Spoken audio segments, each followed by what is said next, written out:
উম্মে আইমান দাসীকে সঙ্গে করে খাদিজাতুল কুবরা যখন বেলকুনিতে বসা, এমন সময় দেখতে পাই নবী আমার উট দুম্বা বকরি চড়াইতেছে। খাদিজাতুল কুবরা বলে, দাসী রে, এই রোদের ভিতরে যুবকটা উট দুম্বা বকরি চড়াই, কিন্তু আমি আশ্চর্য হয়ে যাই তার মাথার উপরে কেন একখণ্ড মেঘ দেখা যায়। দাসী বলতেছে, শুধু মেঘ দেখতেছে। তাকায় দেখেন তার চেহারার ভিতর থেকে এমন কিছু সৌন্দর্য ফুটে উঠতেছে যেটা দেখলে মানুষের মন কাইড়া নেয়। খাদিজাতুল কুবরা বলে, দাসী রে, মক্কার অনেক নেতার আমার কাছে বিয়ের প্রস্তাব দিছে, অনেক ধনীরা আমার বিয়ের প্রস্তাব দিছে, কিন্তু আমার 40 বছর বয়সের দিকে বলে আমি তাদের ফিরাইয়া দিছি। কিন্তু আজকে ওই যুবকের চেহারা দেখে আমার মনের মধ্যে এমন প্রেম হলো, আমি যেন আবার নতুন করে বউ সাজতে চাই। দাসী বলতেছে, এটা আপনি বলেন না, কারণ 40 বছর আপনার বয়স, আর যুবকের বয়স কয় বছর? খাদিজাতুল কুবরা বলে, দাসী রে, মনের ভিতরের প্রেম যখন নাড়া দেয় তখন বয়সের দিকে আর কেউ তাকায় না। 40 গেল, 50 গেল, 60 বছরে আবার যৌবন পাইল। এরকম একটা গান বাংলাদেশে আছে না নাই? এরকম একটা গান আছে নাই? বাজান গো, খাদিজাতুল কুবরা নবীর চাচা আবু তালেবকে ডাক দিয়ে বললেন, আপনার এতিম ভাতিজাকে আমি যদি আমার স্বামী হিসাবে বরণ করতে চাই, আপনি কি তাতে রাজি আছেন? নবীর চাচা আবু তালেব চমকে বলে, মা, এই মক্কার মধ্যে তোমার মতন ধনী রমণী একজনও নাই, আমার এতিম ভাতিজারে আপনি কেন বিয়ে করতে চান, যার চালও নাই চুলাও নাই, জন্মের আগেই যার বাপ মরে গেছে? খাদিজাতুল কুবরা বলে, যদি আপনার ভাতিজা রাজি থাকে তাহলে আমার তরফ থেকে কোনো আপত্তি নাই। নবীর চাচা বলতে, আমার ভাস্তাকে কোনো জিজ্ঞাসা করার দরকার নাই, আমি তার অভিভাবক হিসাবে রাজি হয়ে গেলাম। ওই খাদিজার সঙ্গে আমার নবীর বিয়ে হলো। নবীর বয়স তখন 25, খাদিজার বয়স হইল তখন 40। মক্কার মধ্যে সবাই বলা বলি শুরু করলো, খাদিজা পাগলি হয়ে গেছে। এত ধনী হওয়ার পরে একটা অনাথ এতিম আব্দুল্লাহর এতিম পোলারে বিয়ে করছে, খাদিজার জ্ঞান হারিয়ে গেছে। এমন করে যখন মক্কার লোকেরা বলা বলি করতেছে, নবীর চাচা খাদিজার কাছে গিয়া বলে, মা, আমার এতিম ভাস্তারে আপনি বিয়ে করলেন, কিন্তু জনগণ সমালোচনা করতেছে, সমস্ত জনগণ বলতেছে খাদিজা বিয়ে করে ঠকে গেছে, খাদিজার মাথার বুদ্ধি নাই, খাদিজা আজকে পাগলি হয়ে গেছে। খাদিজা চোখের পানি বের করে বলে, চাচমিয়া গো, আপনি কোনো চিন্তা করবেন না, কোনো চিন্তা করবেন না, এরা বিনা তদন্তেই এমন করে বলতেছে, একদিন আমি তদন্ত করায় ধার ছাড়বো। জোরে কান সুবহানাল্লাহ। আবু তালেব বলতেছে, মা, তুমি আবার কি তদন্ত করবে? খাদিজা বলতেছে, তাহলে যারা আমার বিরুদ্ধে সমালোচনা করতেছে, আমার কথা বলতেছে আমি ঠকে গেছি আব্দুল্লাহর এতিম পোলারে বিয়ে করে, তাদেরকে একদিন আমার বাড়িতে দাওয়াত দেন। নির্দিষ্ট তারিখ মোতাবেক মক্কার সমস্ত নেতা ধনীদেরকে খাদিজার বাড়িতে দাওয়াত দেওয়া হলো। সমস্ত নেতারা দাওয়াত খাওয়ার জন্য যখন খাদিজার বাড়ি আইছে, খাদিজার সমস্ত নেতার সামনে খাবার পরিবেশন করে, সমস্ত নেতা যখন খাবার চায়, এমন সময় খাদিজাতুল কুবরা সামনে দাঁড়ায় বলতেছে, রে মক্কার নেতা সম্ভ্রান্ত ব্যক্তিরা, তোমরা নাকি বলো আমি খাদিজা আব্দুল্লাহর এতিম পোলাকে বিয়ে করে ঠকে গেছি। সমস্ত নেতারা বলতেছে, 100 বার ঠকছেন, 1 লক্ষ বার ঠকছেন, 1 কোটি বার ঠকছেন। খাদিজা বলতেছে, আমি যে ঠকে গেছি এইটা যে তোমরা বলো, এইটা কি তদন্ত করে বলেছো না এমনি এমনি বলতেছো? কারণ প্রত্যেকটা জিনিস তদন্তের পরে রেজাল্ট হবে, জোরে কোন ঠিক কিনা? কিন্তু আমাদের বাংলাদেশে অভিযোগের উপরে রেজাল্ট হয়, তদন্ত করার দরকারই নাই। মনে করার উপরে অভিযোগ, আর তদন্ত না করি ইমাম বাপ। মনে করার উপরে অভিযোগ আর তদন্ত না করে জেলখানা। এইটা বর্তমানে বাংলার মানুষ না বুঝে মানতেছে, কিন্তু কিছুদিন পর যখন বুঝতে পারবে তখন তোমরা ঠেলা সামলাবার পারবে না। জোরে কোন কথা ঠিক কিনা? মনে করার উপর অভিযোগ করবে আর তদন্ত না করেই জেলখানার মধ্যে দিবে, এটা 90% মুসলমানের দেশের মুসলমান কোনোদিন মানবে? জোরে কান মানবে? আজকে অবস্থাও তাই হয়েছে ভাই। খাদিজাতুল কুবরা বলতেছে, রে মক্কার নেতারা, সম্ভ্রান্ত বংশের লোকেরা, তোমরা না তদন্ত করে কেমনে বলো যে আমি খাদিজা ঠকে গেছি? সমস্ত নেতারা বলতেছে 100 বার ঠকছেন, 1,00,000 বার ঠকছেন, 1 কোটি বার ঠকছেন। খাদিজাতুল কুবরা বলে, আমি তোমাদেরকে 3টা প্রশ্ন করতে চাই। 1 নম্বর প্রশ্ন হলো, তোমরা একটু বলো তো আমার বংশের দাম বেশি না আব্দুল্লাহর এতিম পোলার বংশের দাম বেশি? সমস্ত নেতারা চমকে গেল। এমন প্রশ্ন যে কোনোদিন কেউ করবে এইটা তাদের জানাই ছিল না, কিন্তু প্রশ্ন যখন করেছে উত্তর দেওয়াই লাগবে, জোরে কোন ঠিক কিনা? খাদিজাতুল কুবরা বলতেছে, রে নেতারা, তোমরা বলো তো আমার বংশের দাম বেশি না আব্দুল্লাহর এতিম পোলার বংশের দাম বেশি? সমস্ত নেতারা বলতেছে, মা সত্য কথা যদি বলতে হয় তাহলে খাদিজার বংশের চাইতে আব্দুল্লাহর এতিম পোলার বংশের দাম কোটি কোটি গুণ বেশি। খাদিজা এখন বলতেছে, তাহলে দেখো উচ্চ বংশের একটা যুবক আমার মতো নিম্ন বংশের মেয়েকে বিয়ে করলো, এদিক দিয়ে কে জিতলো? আমি জিতলাম না আব্দুল্লাহর এতিম পোলা জিতলো? সমস্ত নেতারা বলতেছে, এদিক দিয়ে তো আপনিই জিতে গেছেন। খাদিজা বলতেছে, রে নেতারা, আমার 2 নম্বর প্রশ্ন হলো, আমরা 2 জনের দিকে তাকায় দেখবা আমার চেহারা ভালো না আব্দুল্লাহর এতিম পোলার চেহারা ভালো? তোমরা নজর করে 2 জনের দিকে তাকায় দেখো, খাদিজার চেহারা ভালো না আব্দুল্লাহর এতিম পোলার চেহারা ভালো? এইটা দেখার পরে তোমরা একটু উত্তর দাও।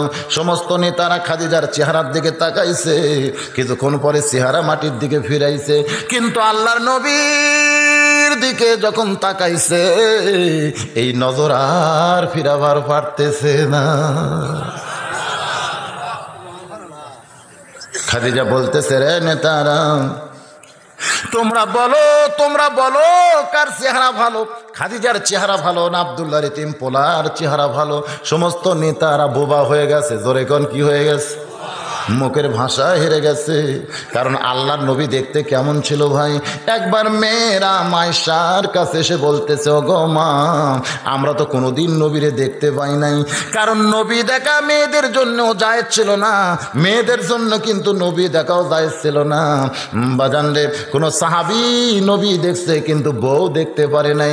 একবার নবী আমার মসজিদ নববীর মধ্যে বসা, এমন সময় এক সাহাবী এসে আল্লাহর নবীর চেহারার দিকে তাকায় চোখ দিয়ে পানি বের করতেছে আর মুখটা মুচকি মুচকি হাসতেছে। নবী বললেন, সাহাবী রে, তোমার চোখের মধ্যে পানি, মুখের মধ্যে হাসি কেন জানতে চাই? সাহাবী বলে, ইয়া রাসূলুল্লাহ, আমার হাসার কারণ হলো আমার পেটে যখন ক্ষুধা তৃষ্ণা লাগে আমি দৌড়ে এসে আপনার পবিত্র চেহারা এক নজর দেখলি আল্লাহ ক্ষুধা তৃষ্ণা যেন আমার দূর করে দেয়। আল্লাহর নবী বললেন, তাহলে আনন্দ করবে, কিন্তু কেন কাঁদতেছো জানতে চাই? বলে, কান্দার কারণ হলো আমার বউটাও 2 দিন হলে না খেয়ে আছে, ও বায়না ধরেছে ও একটু আপনারে দেখতে চাই। আপনি যদি অনুমতি দেন তাহলে আমার ক্ষুধার্ত বউকে নিয়ে এসে আপনার পবিত্র চেহারা দেখাবার চাই। আল্লাহ নবী বললেন, সাহাবী রে, তুমি আমার দেখা যেমন জায়েজ, তোমার বউটা আমারে দেখা সরাসরি তেমন না জায়েজ। তাহলে নবীর বউ সাহাবীদেরও কিন্তু দেখা চলবে না, এটা হাদিস শরীফের মধ্যে আছে। আল্লাহর নবী বসে আছেন, এমন সময় এক অন্ধ সাহাবী, নাম হলো উম্মে মাকতুম, জোরে বলেন নাম কি? উম্মে মাকতুম নবীর সঙ্গে গল্প করতেছে। এমন সময় নবীর ডান ধারে আয়েশা, বাম ধারে হাফসা বসে আছে। নবী ইশপিশ পড়তেছে, কিন্তু বইয়েরা কিছুই বুঝতে পারলেন না। কিছুক্ষণ পরে উম্মে মাকতুম যখন চলে যায়, আল্লাহর নবী বলেন, আয়েশা, হাফসা, এই সাহাবী যখন আমার কাছে আসলো এরপরে তোমরা কেন বসে থাকলে জানতে চাই। আয়েশা বলতেছে, ইয়া রাসূলুল্লাহ, ওইটা যে অন্ধ সাহাবী তা বুঝি আমরা জানি না। আল্লাহর নবী বললেন, আয়েশা, আমার সাহাবী অন্ধ হতে পারে কিন্তু তোমরা তো অন্ধ না। এখন চিন্তা করেন, নবীর বিবি হইয়া সাহাবী পুরুষকে দেখা জায়েজ না, সাহাবীর বিবি হইয়া নবীরে দেখা জায়েজ না। কিন্তু আমাদের বর্তমানে বাংলাদেশে কিছু বাবা আছে, জোরে কোন কি আছে? এই বাবার দরবারে যারা যায় ওরা ঘুরে এসে বউকে বলতেছে, বরকত যদি নিবার চাও বাবার গায়ে তেল দাও। এই পীর ধরার নামে আজকে অনেক মানুষ আল্লাহ রাসূলকে ছাইড়া দিছে, জোরে গান ঠিক কিনা ভাই? ধরতে হবে কাকে? আমার আল্লাহকে রাসূলের মাধ্যমে কিন্তু আল্লাহরে ধরতে হবে। এরও একটা মাধ্যম আছে, খুব খেয়াল করে শোনেন। বাইহাকি শরীফের হাদিস, আল্লাহর একজন মস্ত বড় পয়গম্বর, নাম হলো মুসা কালিমুল্লাহ। ধরে কর নাম কি? ওই মুসা কালিমুল্লাহ একদিন তুর পর্বতে যাচ্ছিলেন। যাওয়ার সময় দেখে শয়তান রাস্তার বাম পাশে বসে কাঁদতেছে। কে কাঁদতেছে? শয়তান রাস্তার বাম পাশে বসে কাঁদতেছে। আল্লাহ নবী মুসা চমকে গিয়া বলে, শয়তান রে, এমন করে তুমি কেন কাঁদতেছো জানতে চাই। শয়তান বলতেছে, নবীজি আমি একটু তওবা করে ভালো হব, আমি একটু তওবা করে ভালো হব, আর খারাপ আমি করতে চাই না, আমি এখন তওবা করে ভালো হবার চাই। মুসা নবী চমকে গিয়া বলে, শয়তান রে, তুই যদি তওবা করে ভালো হোস তাহলে তো আর কোনো জ্ঞান জাম থাকবে না। শয়তান বলতেছে, আমি সরাসরি আল্লাহর কাছে যাবার পারতেছি না, এই জন্য তো রাস্তায় আপনারে ধরছি। আপনি যখন তুর পর্বতে আল্লাহর সঙ্গে গল্প করতে যাচ্ছেন, আমার কথা একটু আপনি আল্লাহকে বলবেন। মুসা বলতেছে, শয়তান রে, তোর কথা বলে কোনো লাভ নাই, কারণ তোর তওবা আল্লাহ কবুল করবে না। তারপরেও তুই যখন আমারে ধরলি, অবশ্যই আমি তোর কথা আল্লাহকে বলবো। এই বলে মুসা নবী তুর পর্বতে গিয়া আল্লাহর সঙ্গে গল্প করতে করতে করতে করতে আল্লাহর প্রেমের সাগরে যখন ডুব দেয়, জোরে কোন সুবহানাল্লাহ। আল্লাহর সঙ্গে গল্প যখন বান্দা করে, তখন বান্দাকে আর বান্দার হালতে থাকে নাকি? বান্দা তখন প্রেমের সাগরে ডুব দেয়। যদি আপনারা দেখতে চান তাহলে সকালবেলা এই মাদ্রাসার আঙ্গিনা এসে আপনারা দেখবেন ভাই, যখন কোনো বান্দা আল্লাহর কোরআন তেলাওয়াত করে, সে কিন্তু মূলত আমার আল্লাহর সঙ্গে গল্প ধরে। আমি আমার নিজের চোখে দেখছি। আমার এই কাহালো থানার অনেকগুলো হাফেজি মাদ্রাসার উপদেষ্টার মধ্যে আমার নাম রাখছে। মাঝে মধ্যে মহতামি হাফেজ সাহেব বলে, হুজুর আপনি যেখানেই যান ওয়াজ করেন না কেন, রাস্তার মধ্যে যদি কোনোদিন সময় থাকে তাহলে আমাদের মাদ্রাসা একটু পরিদর্শন করবেন। এরকম সকালবেলায় ওয়াজ করে যাওয়ার সময় একটা মাদ্রাসা আমার রাস্তার পাশে পড়ে গেল। আমি ড্রাইভারে বললাম, বাবা তুমি একটু ব্রেক করে থাকো, আমি একটু মাদ্রাসায় যাই। আমি যখন মাদ্রাসার ভিতরে গেলাম, গিয়ে দেখি প্রত্যেকটা বাচ্চারা কোরআন শরীফ সামনে নিয়ে ঝুঁকতেছে আর পড়তেছে, ঝুঁকতেছে আর পড়তেছে। আমি হাফেজ সাহেবকে বললাম, এখানে না আসলে তো এই দৃশ্য আমি দেখতে পাইতাম না। আমি একটুখানি দুই চোখ বন্ধ করে অন্তরের চোখ দিয়ে খেয়াল করে দেখি, ওই মাদ্রাসার তালবে ইলমগুলো কোনো মাদ্রাসার বারান্দায় পড়তেছে না, ওরা যেন জান্নাতের বারান্দায় কবিতর হয়ে বাকবাকুম করতেছে। হঠাৎ আমার নজর পড়ে যায়, এই 16-17 জনের মধ্যে একজন ছোট্ট বাচ্চা কোরআন পড়তেছে। পড়ার সাইজটা আর অন্যরকম। আমি হাফেজ সাহেবকে বললাম যে এই পুচকে কোরআন পড়তেছে, ওকে ঠিক মতো পড়বার জানে? হাফেজ সাহেব জিব্বায় কামড় দেয়া বলে, হুজুর আপনি ওরে পুচকা কইতেছেন, ও যখন মাদ্রাসায় ভর্তি হয়েছিল তখন 4 বছর, বর্তমান 6 বছর চলতেছে। আমি বললাম 2 বছরের মধ্যে যে হারে ঝুঁকতেছে আর পড়তেছে। বলে, হুজুর শুধু ঝুঁকতেছে আর পড়তেছে না, এই 2 বছরের মধ্যে কায়দা শেষ করেছে, সিবারা শেষ করেছে, নজরানা শেষ করে 15 পারা হেফজ করে এখন 16 পারায় সবক চলতেছে। আমি আশ্চর্য হয়ে গেলাম। মাত্র 2 বছর বয়সেই 4 বছরে ভর্তি হয়েছে, এখন হয়েছে 6 বছর। আমি ছেলেটার পিছনে গিয়ে বসলাম, আস্তে করে বসে কোরআন শরীফ তেলাওয়াত শুনতেছি। বাজান গো, আল্লাহ আমার সাক্ষী, আমি ওর কোরআন পড়া শুনতে শুনতে একসময় আমি যেন বেয়াখিয়াল হইয়া যাই। আমার নজর করে দেখি ওই বাচ্চা যেন দুনিয়াতে নাই, ও যেন জান্নাতের বাগানে আল্লাহর কোরআন তেলাওয়াত করতেছে। সারা রাত জায়গা। আমি সকালবেলায় মাদ্রাসায় গেছি, এইটা মাদ্রাসার মহতামিমের সহ্য হয়নি যে হুজুর দিনের বেলা ঘুম পড়া বাদ দিয়া যদি পুস্কার পিছনে বসে কোরআন পড়া শোনে, হুজুরের ঘুমের ক্ষতি হবে। এই জন্য হাতে একটা পাঙ্কি ছিল, এইটা নিয়ে যখন টেবিলের উপরে বাড়ি মারছে, আমি তাকায় দেখি একটা বাড়ি মারাও সারা, ব্রেক করাও সারা। আমি বললাম, হাফেজ সাহেব কি সর্বনাশ করলেন? আমি এমন একটা সাগরের মধ্যে ঢুকে গেছিলাম, এই সাগর থেকে আমার কেন টেনে বের করলেন? বলে, হুজুর আপনি সারা জায়গা ওয়াজ করেছেন, এখন এভাবেই কি আর বসে থাকলে হয়? আমি ছোট্ট বাচ্চাকে বললাম, বাবা তুমি যে হারে কোরআন পড়তেছ, তোমার বাপ কি জীবিত আছে? ছেলেটা বলতেছে, আমার আব্বু বাড়িতে আছে, আমার মাও বাড়িতে আছে, তুমি কয়দিন হলে মাদ্রাসায় আইছো? হাফেজ সাহেব বলতেছো হিসাবই ঠিক মতো করতে পারে না। যদি বলে 1 মাস তাহলে বুঝবেন 20 দিন হয়েছে, যদি বলে 20 দিন তাহলে বুঝবেন 1 মাস পার হয়ে গেছে। ও এখন পর্যন্ত সংখ্যার হিসাব জানে না, কিন্তু 15 পারা কোরআন হেফজ করছে। জোরে কোন সুবহানাল্লাহ। তবে আমি বলতে যে হুজুর 1 মাস 2 দিন হয়ে গেছে, এর মধ্যে 3 দিন ওর বাপ আইছে, ওর বাপ বলে চ তোর মা কাঁদতেছে, ও বলে আমি কোরআন পড়া ছাড়া যাব না। আমি ছেলেটারে বললাম বাজান, যেই বয়সে বাবার কাছে মিষ্টি খাবে, যেই বয়সে মায়ের কাছে বায়না ধরবা, সেই বয়সে বাপ মাকে বাদ দিয়ে আল্লাহর কোরআনের মহব্বতে তুমি পাগল হইছো, তোমার কি বাপ মার কথা মনে হয় না? ছেলেটা আমার চেহারার দিকে তাকায় কি যেন বলতে চাই, ওর মাথা আমার বুকের মধ্যে নিলাম, দেখে ফোঁপায় ফোঁপায় কাঁদতেছে। এক সময় হাঁটু গেড়ে বসে ওর চোখের পানি দিকে বললাম, বেটারে এমন করে কেন কাঁদতেছিস? ও যেন আমারে বলতে চাই, হুজুর আল্লাহর কোরআনের মহব্বত যখন কারো কলিজার মধ্যে ঢুকে যায়, তখন দুনিয়ার বাপ মা কেন, গোটা দুনিয়ায় আল্লাহ তার কাছ থেকে কাইরা নেয়। আল্লাহর পয়গম্বর মুসা নবী ওই তুর পর্বতে গিয়া আল্লাহর সঙ্গে গল্প করতে করতে করতে করতে আল্লাহর মধ্যে যখন বিলীন হয়ে গেছে, এক সময় গল্প করা শেষ হইলে মুসা নবী যখন চলে আসতেছে, আল্লাহ ডাকতে বলে, মুসা রে তুমি কি আর কিছুই বলবা না? মুসা বলতে আল্লাহ আমার যা বলার ছিল সব তো বলা শেষ, আর তো কিছুই বলার নাই।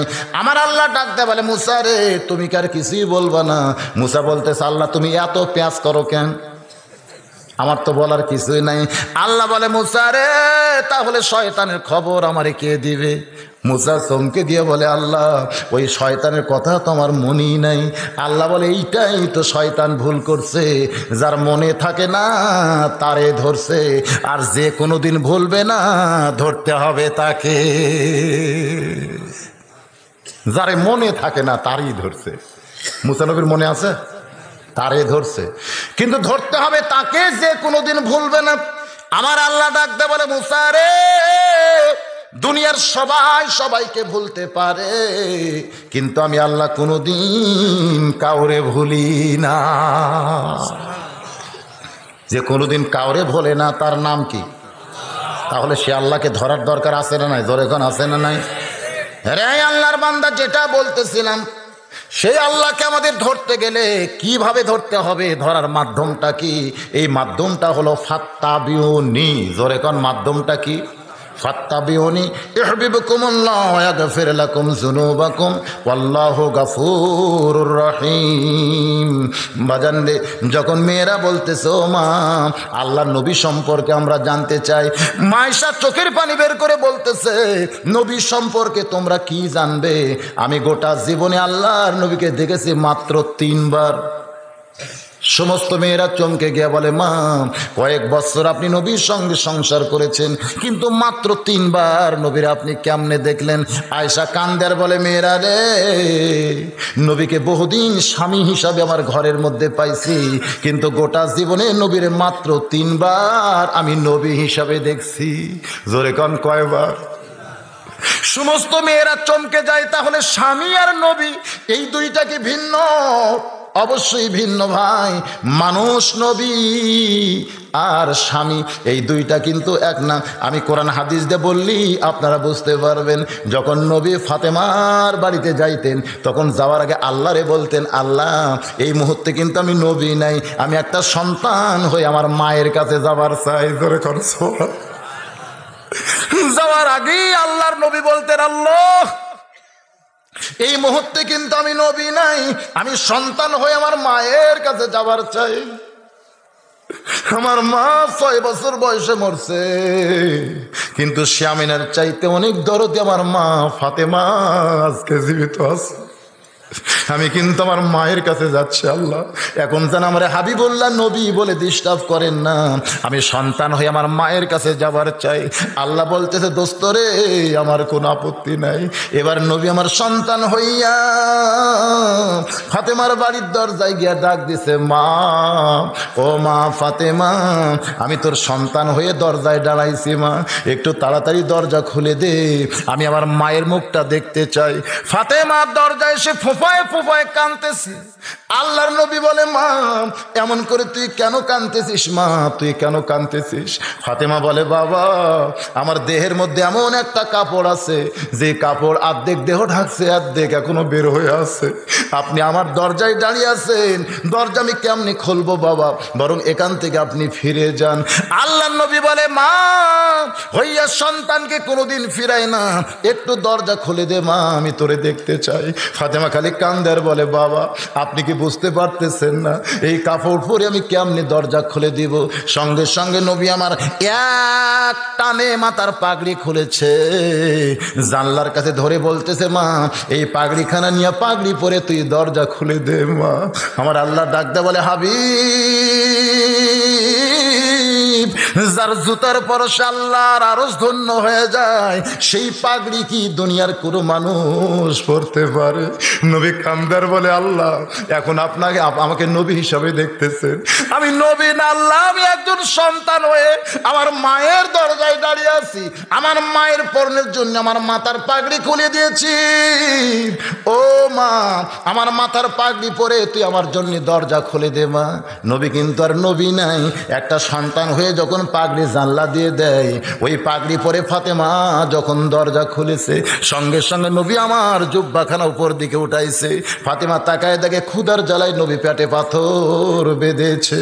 ফাতেমা কান্দের বলে, বাবা আজকে 3 দিন হলে আপনার মায়ের বাড়িতে কোনো পাকশিক নাই, আপনি কেন সেই বাড়িতে ক্ষুধা নিয়ে আইলেন?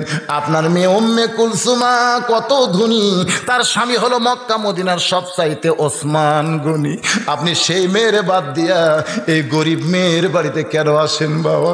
নবী কান্দার বলে, কুলসুম আমার মেয়ে, এই জন্য আমি যাই না রে, কিন্তু ফাতেমা হলো আমার মা, এই জন্য আমি আইসি, দে তোর ডান হাতখানা দে। সঙ্গে সঙ্গে মা ফাতেমা যখন ডান হাতখানা দেয়, এমন সময় নবী আমার চুমা দিয়ে বলে, আল্লাহ আমার মায়ের হাতের মধ্যে এমন স্বাদ আগে জানতাম না। জোরে সরে বলেন সুবহানাল্লাহ।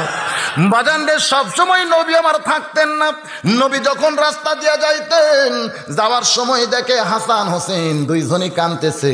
হোসেন খাড়া হয়ে দাঁড়ায়, হাসান দাঁড়ায় দাঁড়ায় কান্দে, হোসেন গড়ায় গড়ায় কান্দে। এমন নবী কিন্তু নবী নাই, নানা হয়ে দুই ভাইয়ের সঙ্গে খেলা করেছে, যা ইতিহাসের মধ্যে পাওয়া যায়। আল্লাহ ডাকতে বলে, হাবিবুল্লাহ কি হচ্ছে? নবী বলতেছে, আল্লাহ এ সময় আমার এই নবী হিসাবে দেখবেন না, আপনি দেখেন 2টা নাতি আর একটা নানা। জোরে কান সুবহানাল্লাহ। এখন আমি নানা হিসাবে আমার নাতির সঙ্গে খেলতে চাই, আপনি কি কিছুই বুঝেন না? আল্লাহ জোরে কান সুবহানাল্লাহ। এই জন্য আয়েশা বলে, রে মহিলারা, আমার নবীকে গোটা জীবনে আমি মাত্র 3 বার দেখেছি, আর যতবার দেখেছি আমার স্বামী হিসাবে দেখেছি। আমার স্বামীর সঙ্গে আমি রাগারাগি করছি, কিন্তু নবী হিসাবে যেদিন প্রথম দেখলাম সেদিন ছিল গভীর রাত। আল্লাহর নবী আমার বুকের মধ্যে মাথা দিয়া ঘুমাইতেছে। এক সময় নবীর চেহারার দিকে তাকায়া আমার বড় মায়া হইল। জন্মের আগে যার বাপ দুনিয়া থেকে বিদায় হয়েছে, 6 বছর বয়সে যেই নবীর মা মারা গেছে, আজকে সেই নবী আমার বুকের মধ্যে মাথা দিয়া ঘুমাইতেছে। হঠাৎ মনের মধ্যে এমন দয়া হয়, ফজর আজান যখন বেলাল দিবে, ওই সময় নবী আমার জুব্বা পরে মসজিদে নামাজ পড়াতে যাবে, কিন্তু যেই জুব্বা নবী আমার পড়বে সেই জুব্বার কয়েক জায়গা ছিঁড়ে গেছে। এই গভীর রাত্রে নবী আমার ঘুম পাড়তেছে, এই সুযোগে নবীর জুব্বাখানা আমি সেলাই করতে চাই। আয়েশা কান্দার বলে, রে মেয়েরা রে শোনাও, গভীর রাত্রে নবীর কাছ থেকে উঠে গিয়া আমি নবীর জুব্বাখানা অন্ধকারে হাতে নিলাম। আমি শুধু আগেই জোগাড় করে রাখছিলাম, কিন্তু এখন বিপদ ঘটে গেল। যখন বাতির কাছে গেলাম, আমি বাতি হাতে নিয়ে দেখি বাতি আছে, কিন্তু 1 ফোঁটাও তেল নাই। আয়েশা কান্দার বলে, মেয়েরা রে, আমি তখন আমার আল্লাহকে বললাম, আল্লাহ আমার নবী যদি চাইতো আপনি গোটা দুনিয়া দিয়া দিতেন, কিন্তু নবী চাইনি বলে বাতির তেলকেও আপনি দিবেন না। আজকে নবীর জুব্বা আমি সেলাই করতে চাইছিলাম গভীর রাত্রে, কিন্তু তেল যদি না থাকে তাহলে আলো না হলে আর সেলাই করতে পারবো না। এই বলে আয়েশা যখন ফোঁপায় ফোঁপায় কাঁদতেছে, আয়েশা বলে, মেয়েরা রে, ওই দিন আমার নবীর আমি প্রথম দেখেছি। নবী আমার আস্তে করে কাঁধ ঘুরে তার ডান হাতখানা কপালের উপর দিয়ে যখন চোষণ মারছে, ওই আল্লাহর শপথ করে বলতেছি, ওই কপালের ভিতর থেকে এমন একটা আলো প্রকাশ পায়, যে আলো দিয়া গোটা অন্ধকার দূর হইয়া যায়। কাঁপতে কাঁপতে আমার হাতের সুরটা যখন মাটিতে পড়ে যায়, আমি তাকায় দেখি আয়েশা সুইখানা আমি দেখতে পাই। সেই দিনে প্রথম দেখেছি আমার নবীকে, এরপর আরো 2 বার আমি আমার নবীরে দেখেছি। মহিলারা কান্দের বলে, মা আপনার কাছ থেকে নবী দেখার ঘটনাগুলো আমরা শুনতে চাই। এবার চলে আসতেছি খাদিজার কাছে। খাদিজা বলতেছে, রে নেতারা, তোমরা বলো তো আমার চেহারা ভালো না আব্দুল্লাহ ইতিম পোলার চেহারা ভালো? সমস্ত নেতারা নবীর দিকে তাকায় আছে, কিন্তু চেহারা ফেরাবার পারতেছে না। খাদিজা বলতেছে, নেতারা তোমরা কি বোবা হয়ে গেলা? আমার 2 নম্বর প্রশ্নের উত্তর তোমাদের দিতে হবে। তোমরাই বলো আমার চেহারা ভালো না আব্দুল্লাহ ইতিম পোলার চেহারা ভালো? সমস্ত নেতারা চমকে উঠে বলতেছে, খাদিজা সত্য কথা যদি বলতে হয় তাহলে শুধু খাদিজা না, এমন চেহারার মানুষ পৃথিবীতে কোনোদিন আর আসবে না। কাফের নেতারাও পর্যন্ত বলেছে সত্য যদি বলতে হয় শুধু খাদিজা না, এমন সুন্দর মানুষ পৃথিবীতে কোনোদিন আর আসবে না। খাদিজা বলতেছে, তাহলে এখন বলো তো আমার মতন কম সুন্দরী একটা মেয়ে সুন্দর একটা যুবককে স্বামী হিসাবে পাইছে, এদিক দিয়ে আব্দুল্লাহ ইতিম পোলা জিতেছে না আমি জিতেছি? সমস্ত নেতারা বলতেছে এদিক দিয়েই তো খাদিজাই জিতে গেছে। খাদিজা বলতেছে, রে নেতারা তোমাদের কাছে আমার 3 নম্বর প্রশ্ন হলো, আমার বয়স বেশি না আব্দুল্লাহ ইতিম পোলার বয়স বেশি? সমস্ত নেতারা বলতেছে আপনার বয়স হলো 40 বছর আর আব্দুল্লাহ ইতিম পোলার বয়স হলো 25 বছর। তাহলে এখন তোমরাই বলো আমার মতন 40 বছরের একটা বিধবা নারী 25 বছরের একটা তরতারা যুবককে স্বামী হিসাবে পাইছি, এদিক দিয়ে আমি ঠকেছি না আব্দুল্লাহ ইতিম পোলা ঠকেছে? সমস্ত নেতারা বলতেছে এই দিক দিয়ে তো খাদিজাও জিতে গেছে। খাদিজা বলতেছে যদি বংশের দিক দিয়ে আমি জিতি, চেহারার দিক দিয়ে আমি ভালো স্বামী পাইয়া জিতি, আর বয়সের দিক দিয়ে যুবক একটা স্বামী পাই যদি আমি জিতে যাই, তাহলে তোমরা কেন বাহিরে বলা বলি করো খাদিজা বিয়ে করে ঠকে গেছে, খাদিজা বিয়ে করে ঠকে গেছে?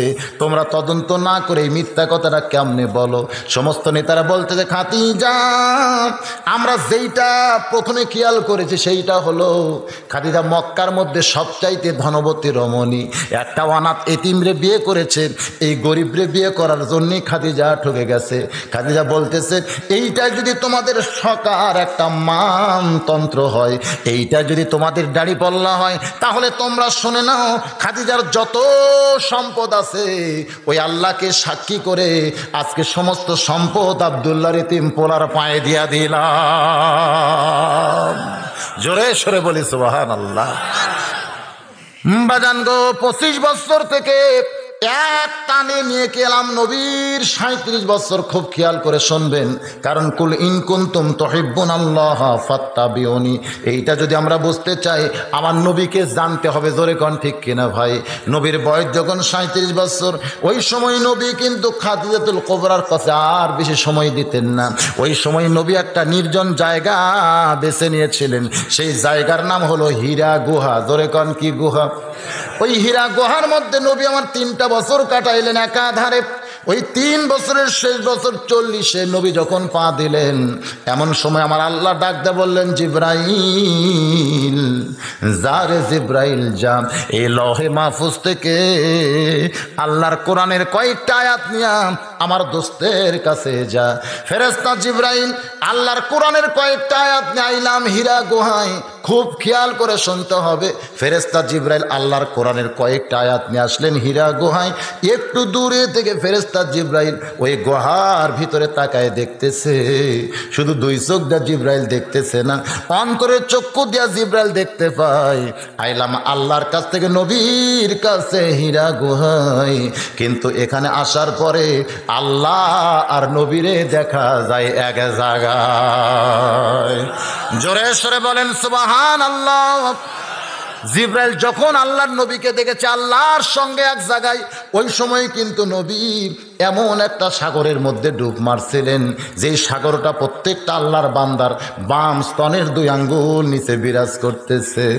ডুব দিলে ডুবারও হবে, মণিমুক্তা খুঁজে পাবে, পুরা হইবে মনস্কাম, বাম স্তনের 2 আঙ্গুল নিচে তোমার কলব সাগরের মোকাম। সুবহানাল্লাহ বলেন। এই হীরা গুহার মধ্যে আল্লাহর নবী কলবের সাগরের মধ্যে ডুব দিয়েছেন। বাজানগো যেইটা আল্লাহর ওলির পথে পাওয়া যায়, অনেকে বলে এগুলো আল্লাহর ওলিরা পায় কোথায়? ফেরেশতা জিব্রাইল আল্লাহর নবীকে সালাম দিয়া ডাক দিয়া বললেন ইকরা। খুব খেয়াল করবেন, সর্বপ্রথম যে শব্দটা দুনিয়াতে কোরআনের জন্য নাজিল হয়েছে সেই শব্দের নাম কি? আরো জোরে কান কি? ইকরা। ইকরা মানে কি? আপনারা আমার সামনে যারা বসে আছেন আরবি বুঝতেছেন না, আমি বাংলাটা বলি। একরা মানে পড়ো, একরা মানে কি? পড়ো। নবী কিন্তু পড়লেন না, কারণ যখন বলতেছে পড়ো, কি পড়বো? বাংলা, অঙ্ক, ইংরেজি, ইতিহাস, কি পড়বেন? হ্যাঁ, কিন্তু বাংলার মানুষ তো সেইটা বুঝতেছে না। বাংলার মানুষ তো এইটা বুঝতেছে না। আজকে সন্তান হওয়ার পরেই আমরা সন্তানকে কি পড়াবো চিন্তায় পড়ে যায়। মা বলে আমার ছেলে ডাক্তার হবে, ছেলে বলে না আমার ছেলে ইঞ্জিনিয়ার হবে। স্বামী স্ত্রী দুইজন মিলে লাগছে ছোট বাচ্চারে নিয়ে, বাপ কয় ইঞ্জিনিয়ার বানাবো, মা কয় ডাক্তার বানাবো। হ্যাঁ পড়বেন, সবই পড়বেন, কিন্তু সব পড়া তো আল্লাহ কোরআনে বলে নাই। খুব খেয়াল করে শুনতে হবে। আল্লাহর ফেরেশতা জিবরাইল যখন বললেন পড়ো, নবী কিন্তু বলেছেন পড়বো না, পড়বো না, পড়বো না। জিবরাইল বলেছেন বিইসমি রব্বিকাল্লাযী খলাক। দুনিয়ার সাধারণ কোনো পড়া না, যেই পড়ার মধ্যে আমার আল্লাহ আছে সেই পড়াটাই পড়তে হবে। জোরে কোন ঠিক কি না? এই কোরআনের মাদ্রাসার মাহফিলে এসে এই জিনিসটা আপনাদের খেয়াল করে শুনতে হবে ভাই। আমি কিন্তু বাংলা, ইংরেজি, অঙ্ক এগুলো পড়তে নিষেধ করি নাই, কিন্তু ফরজ হলো আল্লাহর কোরআন শরীফ পড়া, অন্যগুলো হলো নফল পড়া। জোরে কোন কি পড়া? ফরজ তরক করা আর নফল তরক করা। নফল তরক করলে কোনো গুনাহ হবে না, কিন্তু ফরজ তরক করলে কবিরা গুনাহ হবে। জোরে কোন ঠিক কি না? আল্লাহর কোরআন শিক্ষা করা কি সুন্নত না নফল? জোরে কোন সুন্নত না নফল? তাহলে যে সমস্ত আল্লাহর বান্দা আজকের এই মাহফিলে এসেছেন, আমি কিন্তু ওয়াজ করতেছি ফাত্তা বিউনি, খুব খেয়াল করে শুনতে হবে। ফেরেশতা জিবরাইল বলেন করব, নবী কিন্তু বলেছেন পড়বো না। যখন বলেছে বিইসমি রব্বিকাল্লাযী খলাক, তখন কিন্তু নবীর পড়তে আর কোনো আপত্তি নাই। তার মানে বোঝা গেল আল্লাহ নবী দুনিয়ার করে কিছু পড়ে নাই, নবী যা কিছু পড়েছেন নবীর শিক্ষক হলেন আল্লাহ। জোরে কোন শিক্ষককে? আজকে সেই কোরআনের মাহফিলে আমরা এসেছি। এই কোরআন সম্পর্কে আমাদের যত কিঞ্চিত জানার দরকার আছে না নাই? আমি ছোট্ট একটা দৃষ্টান্ত যদি আপনাদের দেই, কোনো ধনী মানুষ পৌষ মাসে যদি একটা গরিব মানুষকে ডাক দেয়া বলে ভাই পৌষ মাসের মাগরিব, এশার, ফজরের নামাজের ওযু করতে আমার বড় কষ্ট হয়, তবে নামাজ পড়তে আমার কোনো কষ্ট হয় না। এই 3 ওয়াক্ত নামাজের 1 মাস যদি তুমি ওযু করে দাও, মাস গেলে তোমাকে 1000 টাকা বেতন দেব। তুমি কি পারবে আমার 3 ওয়াক্ত নামাজের ওযু করে দিতে? গরিব বলতে শুধু তোমার একলা না, আরো 10টা ধনী যদি এই চুক্তি আমারে দিত, আমার কামাই ভালোই হইতো। আমার কথা কি বুঝতে পারছেন? সেদিন থেকে গরিব 2 বার ওযু করে, আর ধনী লোকটা ওযু ছাড়ায় নামাজ পড়ে। একদিন এক লোক দেখতেছে গরিব 2 বার মাগরিবের নামাজ ওযু করতেছে, জিজ্ঞাসা করে ভাই তুমি 2 বার ওযু করলে কেন? বলে প্রথমটা করছে আমার, আর দ্বিতীয়টা করছে এই ধনী ব্যক্তির। ধনী ব্যক্তি মাস গেলে আমার 1000 টাকা বেতন দিবে, এই বেতনের আশায় আমার ওযু করতেছি, ধনীর ওযু করতেছি, আর ধনী লোকটা ওযু ছাড়ায় নামাজ পড়তেছে। আপনারা বলেন তো ধনী লোকটার কি নামাজ হবে? কারণ নামাজ পড়ার জন্য ওযু করা যে এরকম শর্ত, আল্লাহর কোরআন শিক্ষা করা, ঈমান রক্ষা করার ব্যাপারে সেই রকম শর্ত। আমার ঈমানকে যদি আমি রক্ষা করতে চাই, আল্লাহর কোরআন শিক্ষা করা ছাড়া কোনো গতি। এই কথা কি আপনারা মানেন না খালি মুখে মুখে? বাজানগো, নবী আমার কোরআনের কয়েকটা আয়াত পাইলেন, 40 বছর পরে নবী আমার ফিরে আইলেন। হালিম খাদিজাতুল কুবরার কাছে নবী আমার কাঁদতেছিলেন, শুধু কাঁপতেছিলেন, চোখ দিয়ে পানি পড়তেছে। খাদিজা বলে কাঁপেন কেন? এরকম পানি চোখ দিয়ে বের হলো কেন? নবী কান্দের বলে খাদিজা বিশাল একটা দায়িত্ব আল্লাহ আমারে দিছে কোরআন দিয়া। জোরে কোন কি দিয়া? কারণ এতদিন নবী কিসের উপরে দাওয়াত দিবেন, কোন দলিলে দাওয়াত দিবেন? নবীর কাছে কোনো দাওয়াতের দলিল ছিল না। আল্লাহর কোরআন নাজিল করে তিনি দাওয়াতের দলিল পাইলেন খাদিজার কাছ থেকে। বাজানগো, নবী আমার দাওয়াতের কাজে বের হইলেন। খুব খেয়াল করে শোনেন, নবী যখন দাওয়াতের কাজে বের হবেন, পিছন দিক থেকে খাদিজাতুল কুবরা বলতেছে নবী গো আপনি চিন্তা করবেন না, আপনি চিন্তা করবেন না। নবী বলেন খাদিজারে আমার মাথায় বহু চিন্তা, যেই মক্কার লোকেরা হাজার হাজার আল্লাহকে মানে, সমস্ত আল্লাহকে বাদ দিয়া লা ইলাহা ইল্লাল্লাহ একমাত্র আল্লাহর দাওয়াত দেওয়া, এই দাওয়াত কি মক্কার লোকেরা গ্রহণ করবে? এরকম নানা চিন্তার মধ্যে নবী আমার ভুগতেছে। বাজানগো, খাদিজাতুল কুবরা পিছন দিক থেকে বলে ইয়া রাসূলুল্লাহ আপনার সঙ্গে আল্লাহ আছে। জোরে কোন কে আছে? আপনার কোনো টেনশন নাই। তখনও কিন্তু খাদিজা ঈমান গ্রহণ করেনি, শুধু নবীকে এরকম সাহস যোগাইতেছে। নবী আমার সকালবেলায় খুব সকালে খেয়াল করেন, ফজরের নামাজ তখনও হয়নি বাজান, নামাজ কিন্তু একটু পরে ফরজ হয়েছে। সকালবেলায় নবী আমার দাওয়াত নিয়ে যখন দরজা খুলেছেন, এমন সময় দেখতে পাই 7 বছর 9 মাস বয়সের একটা ছোট্ট বাচ্চা সামনে দাঁড়াইছে। আল্লাহ নবী চমকে বলে, আলী রে, এই মুহূর্তে তোরে খাবার দিবার পারবো না, তুই 2খানা হাত বাড়াইছিস কেন? আমার পকেটে কোনো খাওয়া নাই। আলী কান্দের বলে, নবীজি আপনার কাছে বুঝি আমি সবসময় খাবার চাই? আপনি বলেন তো আমি কি কোনোদিন খাবার চাইছি? আমার যখন খিদা লাগে তখন আপনার সামনে দাঁড়াই, আমার মুখের দিকে তাকায় বলেন ওই জায়গায় খাবার আছে, আমি দৌড়ে গিয়ে খাই। যদি আপনি খাবার কথা না বলেন, আমি সারা রাত না খাইয়া ঘুমাই, কোনোদিন তো খাওয়ার জন্য বায়না ধরি নাই। আল্লাহর নবী বলে, আলী তাহলে আজকে কেন 2 হাত বাড়ায় তুই পট আটকে দিলে? ছোট্ট বাচ্চা আলী বলতেছে, নবীজি আপনার ঘরের মধ্যে যখন গল্প করতেছিলেন তখন আমি শুনতে পেয়েছি আপনি কি দাওয়াতের কাজেই বের হচ্ছেন, তাহলে সর্বপ্রথম আমাকে দিয়াই আপনি কাজটা শুরু করে। তারিখ ইবনে হিশামের মধ্যে আছে, আল্লাহর নবী খুশি হয়ে বলেছেন, রে দুনিয়ার মানুষেরা শুনে নাও, সবাইকে দাওয়াত দেওয়ার পরে দিন গ্রহণ করেছে, কিন্তু আমার আলীকে দাওয়াত দেওয়ার আগেই আমার আলী দিন আমার কাছ থেকে চেয়েছে।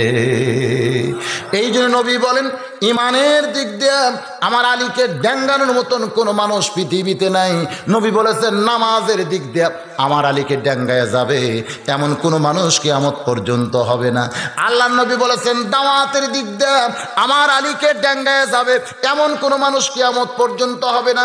আল্লাহর নবী বলেছেন, জিহাদের দিক দিয়ে আমার আলীকে ড্যাঙ্গায় যাবে এমন মানুষ কিয়ামত পর্যন্ত কোনোদিন হবে না। জোরে সোরে কন্যা সুবহানাল্লাহ। এখানে হযরত আলী ব্যাপারে কয়টা কথা বললাম? 1 নম্বর কি? ঈমান। জোরে করে 1 নম্বর কি? 2 নম্বর কিন্তু নামাজ। ঈমান গ্রহণ করার পরেই যে জিনিসটা লাগবে সেই জিনিসের নামটা কি? নামাজ পড়তে যে জিনিসগুলো লাগবে সেই জিনিসটা কি? কোরআন ছাড়া কি নামাজ পড়া যাবে? বাজার সব কিন্তু সবের সঙ্গে জড়িত আছে, একটু খেয়াল করে শোনেন। হযরত আলী ঈমানের ব্যাপারে আমরা শুনলাম নবীর হাতে সর্বপ্রথম ঈমান গ্রহণ করেছে, তার নাম কি? কিন্তু নামাজের ব্যাপারে আমাদের কি জানা আছে? নামাজের ব্যাপারে জানেন হযরত আলীর ব্যাপারে? নামাজি তিনি কেমন ছিলেন? আল্লাহর নবী যেদিন প্রথম বললেন আশারে মুবাশশারা, এই দুনিয়াতেই 10 জন জান্নাতের সুসংবাদ পাইছে, সাহাবীরা বললেন, হুজুর আপনি যদি বলতেন তাহলে আমরা শুনতাম। নবী বলতেছেন, যদি 10 জনের নাম বলি বাদ বাকি তোমরা বুঝে আফসোস করবে, তোমরা শুনে নাও, আমি নবী বলতেছি আমার প্রত্যেকটা সাহাবী বিনা হিসাবে জান্নাতি। কিন্তু আমার আল্লাহ এখানে 10টার নাম ঘোষণা করেছে। 1 নম্বর আবু বকর, 2 নম্বর ওমর, 3 নম্বর ওসমান, 4 নম্বর আলী, 5 নম্বর আব্দুর রহমান ইবনে আওফ, 6 নম্বর জুবাইর, 7 নম্বর তালহা, 8 নম্বর সাদ ইবনে আবু ওয়াক্কাস, 9 নম্বর হলো আবু সাঈদ, 10 নম্বর হলো ওবাদা ইবনুল জাররা। এই 10 জনই হলেন আশারে মুবাশশারা। জোরে কান সুবহানাল্লাহ। এমন সময় হযরত আলী দাঁড়িয়ে বলে, ইয়া রাসূলুল্লাহ এই 10 জনের মধ্যে কি আমি আছি? নবী বললেন, তুমি কি তোমার নাম শুনতে পাওনি? আলী বলতেছে, অন্য কোন আলীও হতে পারে। আল্লাহ নবী বলেন, অন্য কোন আলী না, যে হলো আমার চাচাতো ভাই, যে হইল ফাতেমার স্বামী। জোরে কন্যা সুবহানাল্লাহ। হযরত আলী বলে, ইয়া রাসূলুল্লাহ তাহলে 10 জন সার্টিফিকেট পাওয়ার মধ্যে আমি একজন। আল্লাহর নবী বলে, অবশ্যই তুমি একজন। আলী বলতেছে, নবীজি আজ থেকে যদি আমি সব কিছু বাদ দিয়ে দেই, যদি নামাজ বাদ দেই, রোজা বাদ দেই, জিকির করা বাদ দেই, আমি সব আল্লাহর হুকুম যদি বাদ দিয়ে দেই, তারপরেও কি আমি জান্নাতি? আল্লাহর নবী বলেন, আলী রে, আল্লাহ যেইটা ঘোষণা করেছে তুমি সব কিছু বাদ দিলেও আল্লাহ তোমাকে জান্নাত থেকে বাদ দিবে না। জোরে কর সুবহানাল্লাহ। তুমি সব কিছু বাদ দিলেও আল্লাহ তোমাকে জান্নাত থেকে বাদ দিবে না। আলী বলতেছে, নবীজি একসঙ্গে কি আর সব বাদ দেওয়া যায়? আজ থেকে আমি আর ফজরের নামাজ পড়বো না, একে একে বাদ দিই। আজ থেকে আমি আর ফজরের নামাজ পড়বো না। হযরত আলী এশার নামাজের পরে নবীর সামনে হাঁটু গেড়ে বসে বলতেছে, নবীজি আর ফজরের নামাজে কিন্তু আমি আসবো না। নবী মুস্কি হাসি দিয়ে বললেন, ঠিক আছে, না আসলেও তুমি জান্নাতি। জোরে কান সুবহানাল্লাহ। হযরত আলী নবীর কাছে মসজিদে নববীতে ফজরের নামাজ পড়বে না, এই স্বীকারোক্তি দিয়া বাড়ির মধ্যে ঢুকিয়ে ডাক দিছে, ও হাসান হোসেনের মা। ফাতেমা বলতেছে, স্বামী রে এমন করে কেন ডাকতেছেন? বলে, বেলাল যখন আজান দিবে ফজরের, খবরদার যেন আমারে ডাক দিও না। ফাতেমা খালি মুচকি মুচকি হাসতেছে। সুবহানাল্লাহ। হযরত আলী বলে, হাসো কেন? আমি যেইটা বলতেছি তুমি কি বিশ্বাস করতেছো না? আজ থেকে কিন্তু আমি আর ফজরের নামাজ পড়বো না। ফাতেমা বলতেছে, ঠিক আছে পড়বেন না, তাতে আবার কি? বলে, আমার যেন ভুল করে ডাক দিও না, কারণ হযরত বেলাল যদি আজান দেয় আর তুমি যদি আমারে ডাক দাও, আমার ঘুমের ক্ষতি হবে। ফাতেমা খালি মুচকি মুচকি হাসতেছে আর মনে মনে ভাবতেছে, আজ পর্যন্ত কোনো দিন আপনারে ডাক দেওয়া লাগলো না, আজকে আবার ডাকের প্রশ্ন কেন উঠতেছে? বাজান রে, হযরত আলী বাড়িতে এসে যখন ঘুমিয়ে যায়, মা ফাতেমা উরাতের উপরে হযরত আলীর মাথাখানা নিয়ে চুলের মধ্যে বিলকি কাটতেছে। আলী চোখের পানি বের করে বলে, ফাতেমা তুমি কি জানো না তুমি জান্নাতি নারীদের নেত্রী হবে?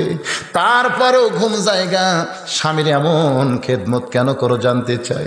ফাতেমা মুচকি মুচকি হাসে বলে, স্বামী গো, আপনি যদি শুধু হাসান হোসেনের বাপ হইতেন তাহলে আমি কিছুই মনে করতাম না, কিন্তু বাবা যেদিন বলেছে ফাতেমা আমার আলীর সঙ্গে কোনোদিন বেয়াদবি করবি না, ফাতেমা কান্দের বলে, বাবা এ কথা কেন বলতেছেন জানতে চাই।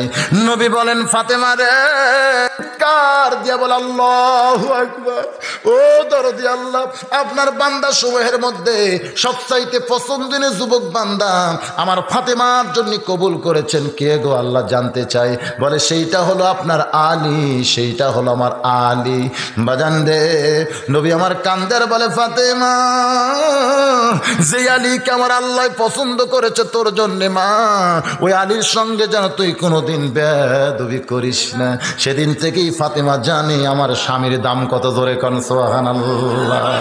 বাজান রে, তারিক ইবনে হিশামের মধ্যে আছে, হযরত আলী একদিন গভীর রাত্রে ঘুম থেকে চেতন পাইয়া দেখে মা ফাতেমা হযরত আলীর তালুতে জয়তুনের তেল মালিশ করতেছে, স্বামীর পায়ে জয়তুনের তেল মালিশ করতেছে। হযরত আলী ঘুম থেকে চেতন পায়ে চমকে ওঠে, ফাতেমার হাত একটা নিয়ে একটা চুমা দিয়ে বলে, ফাতেমা যেই মানুষটা জান্নাতি নারীদের নেত্রী হবে, আর সেই মানুষ ফাতেমা ঘুম বাদ দিয়ে স্বামীর পায়ে কেন তেল মাখতেছে? ফাতেমা স্বামীর পা জোড়ে ধরে বলে, স্বামী গো, আমার আল্লাহ ফাতেমাকে জান্নাতের নারীদের নেত্রী বানাইছে, এইটা যে আল্লাহর রহমত আমি জানি, আর তোমার খেদমত করে জান্নাত পাবো এইটা আমি মানি। জোরে কর না সুবহানাল্লাহ।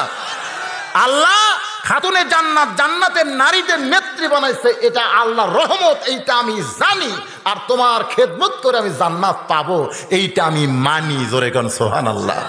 আমার মা বোনেরা যারা ওয়াজ শুনতেছেন, মা একটু মনোযোগ দিয়ে এই কথাগুলো শুনবেন।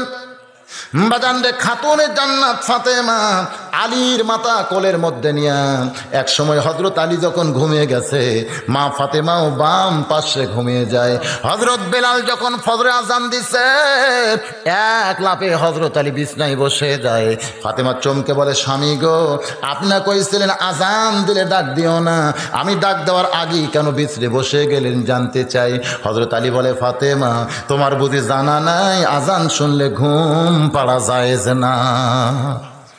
যাই ফজরের নামাজই পড়বে না, তার আবার আজান শুনলে ঘুম পাড়া জায়েজ না? মা ফাতেমা মুস্কি মুস্কি হাসতেছে, কারণ মা ফাতেমা হযরত আলীরে চিনে। জোরে কোন চিনি কি চিনে না? যত কথাই বলুক, কারণ চিনে সবচাইতে বেশি যে চিনে সেইটা কিন্তু স্বামীরে চিনে বিবিয়ে। সবচাইতে আপনাকে বেশি কে চিনে? আপনার বউ। জোরে কোন কে চিনে? চিনে না?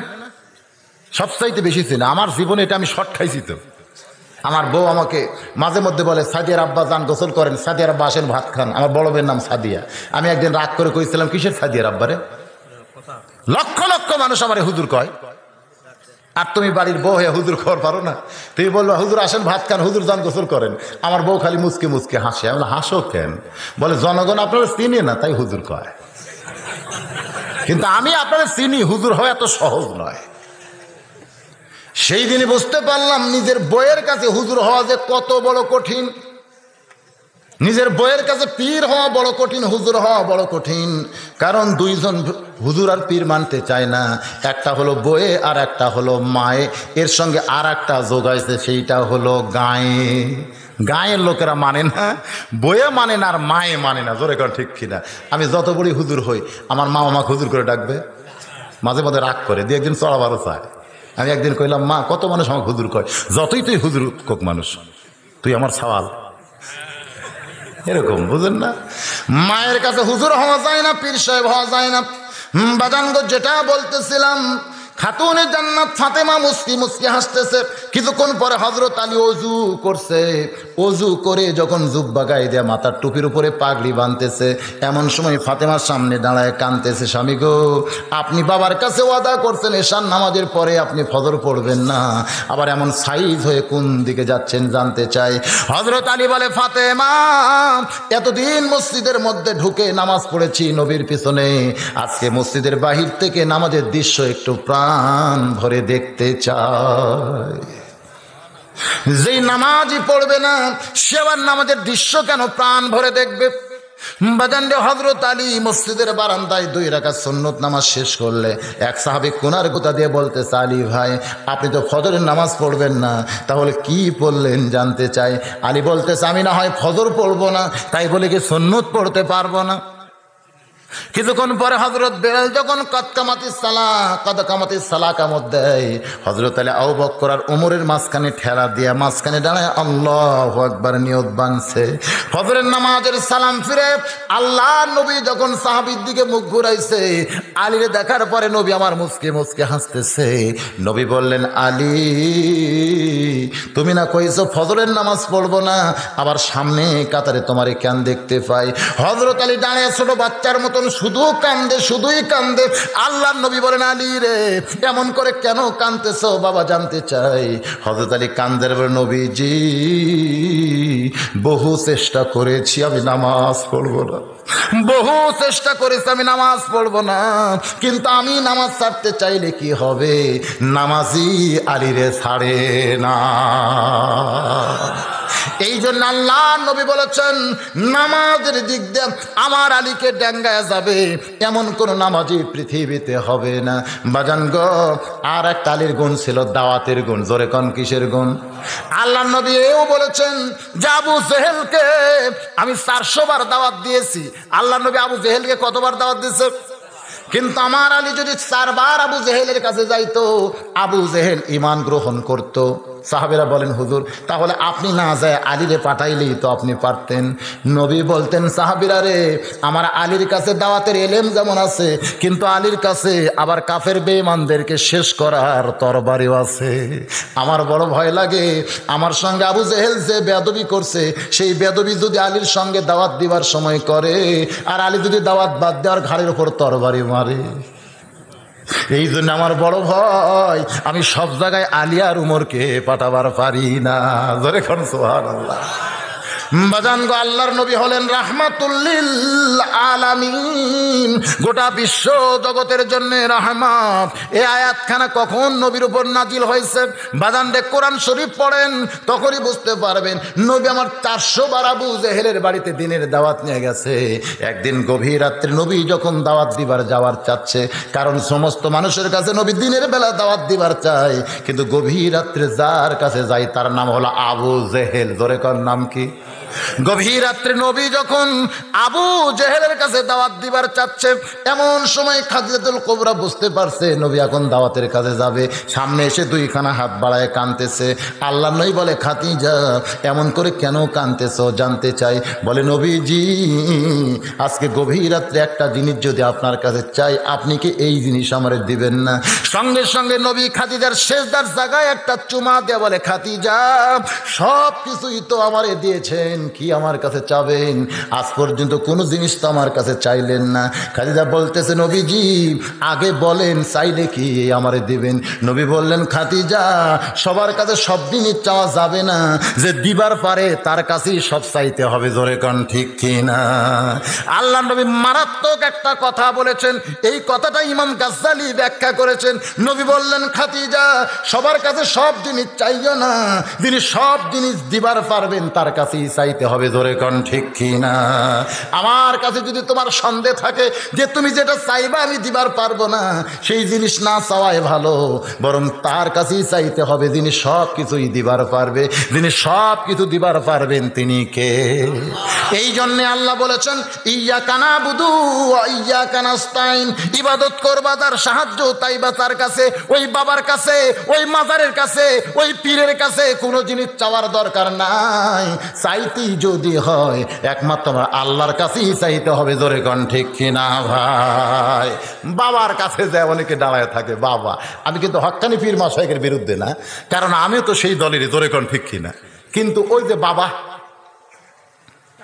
আমার দয়াল বাবা কেবলা কাবা, আয়না কারিগর, আয়না বসাইয়া দিছে কলবের ভিতর।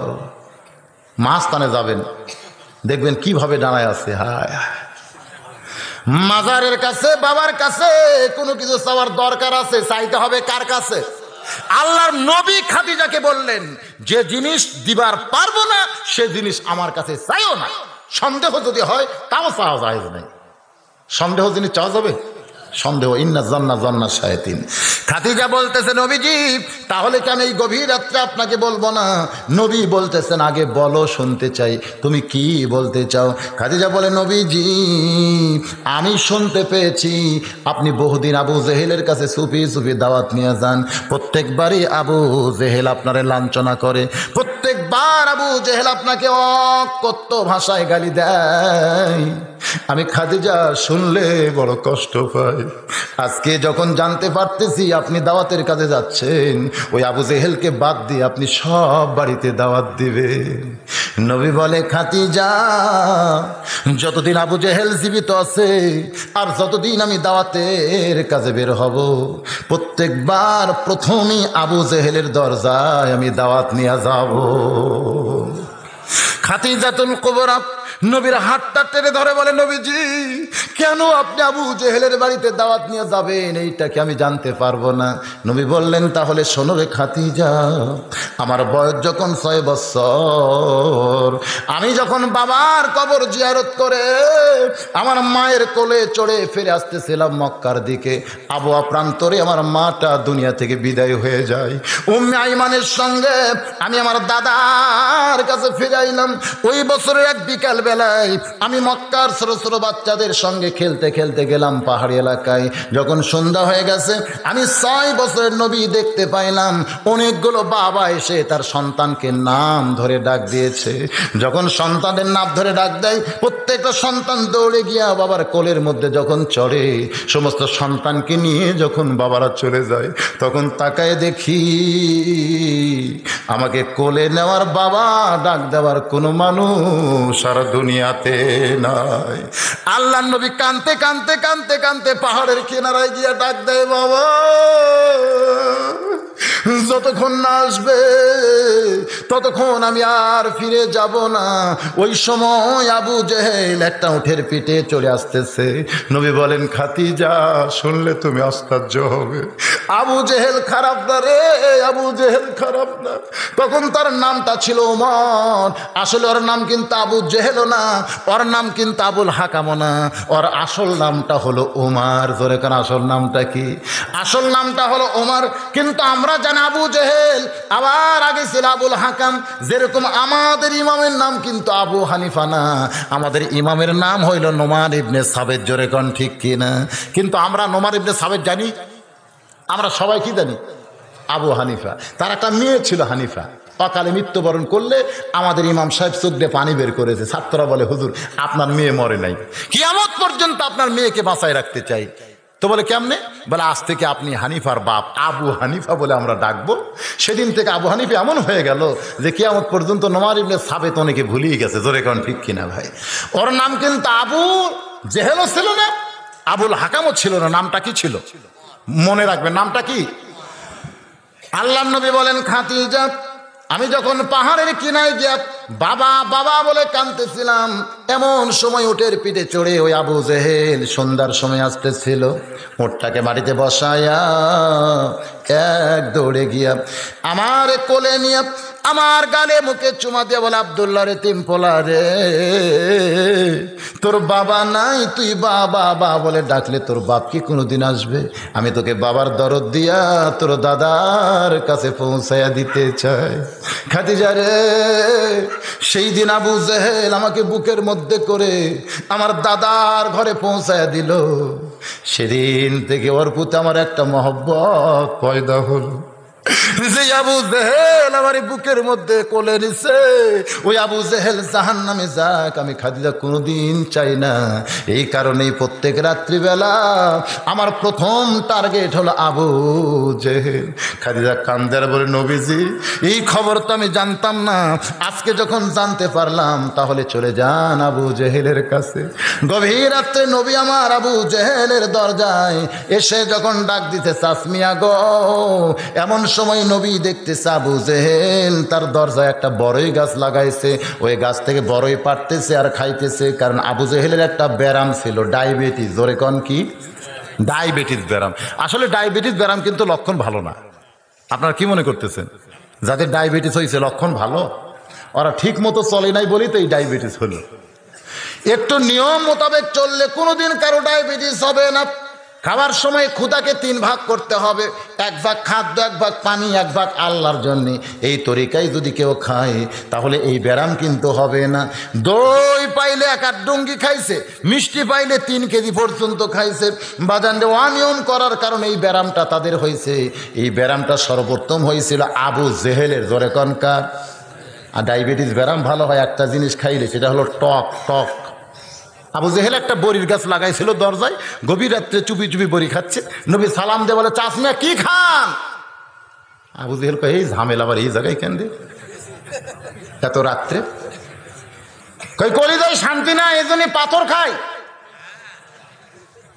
আল্লাহর নবী বলতেন, চাচমিয়া গো, পাথর কি কোনোদিন খাওয়া যায়?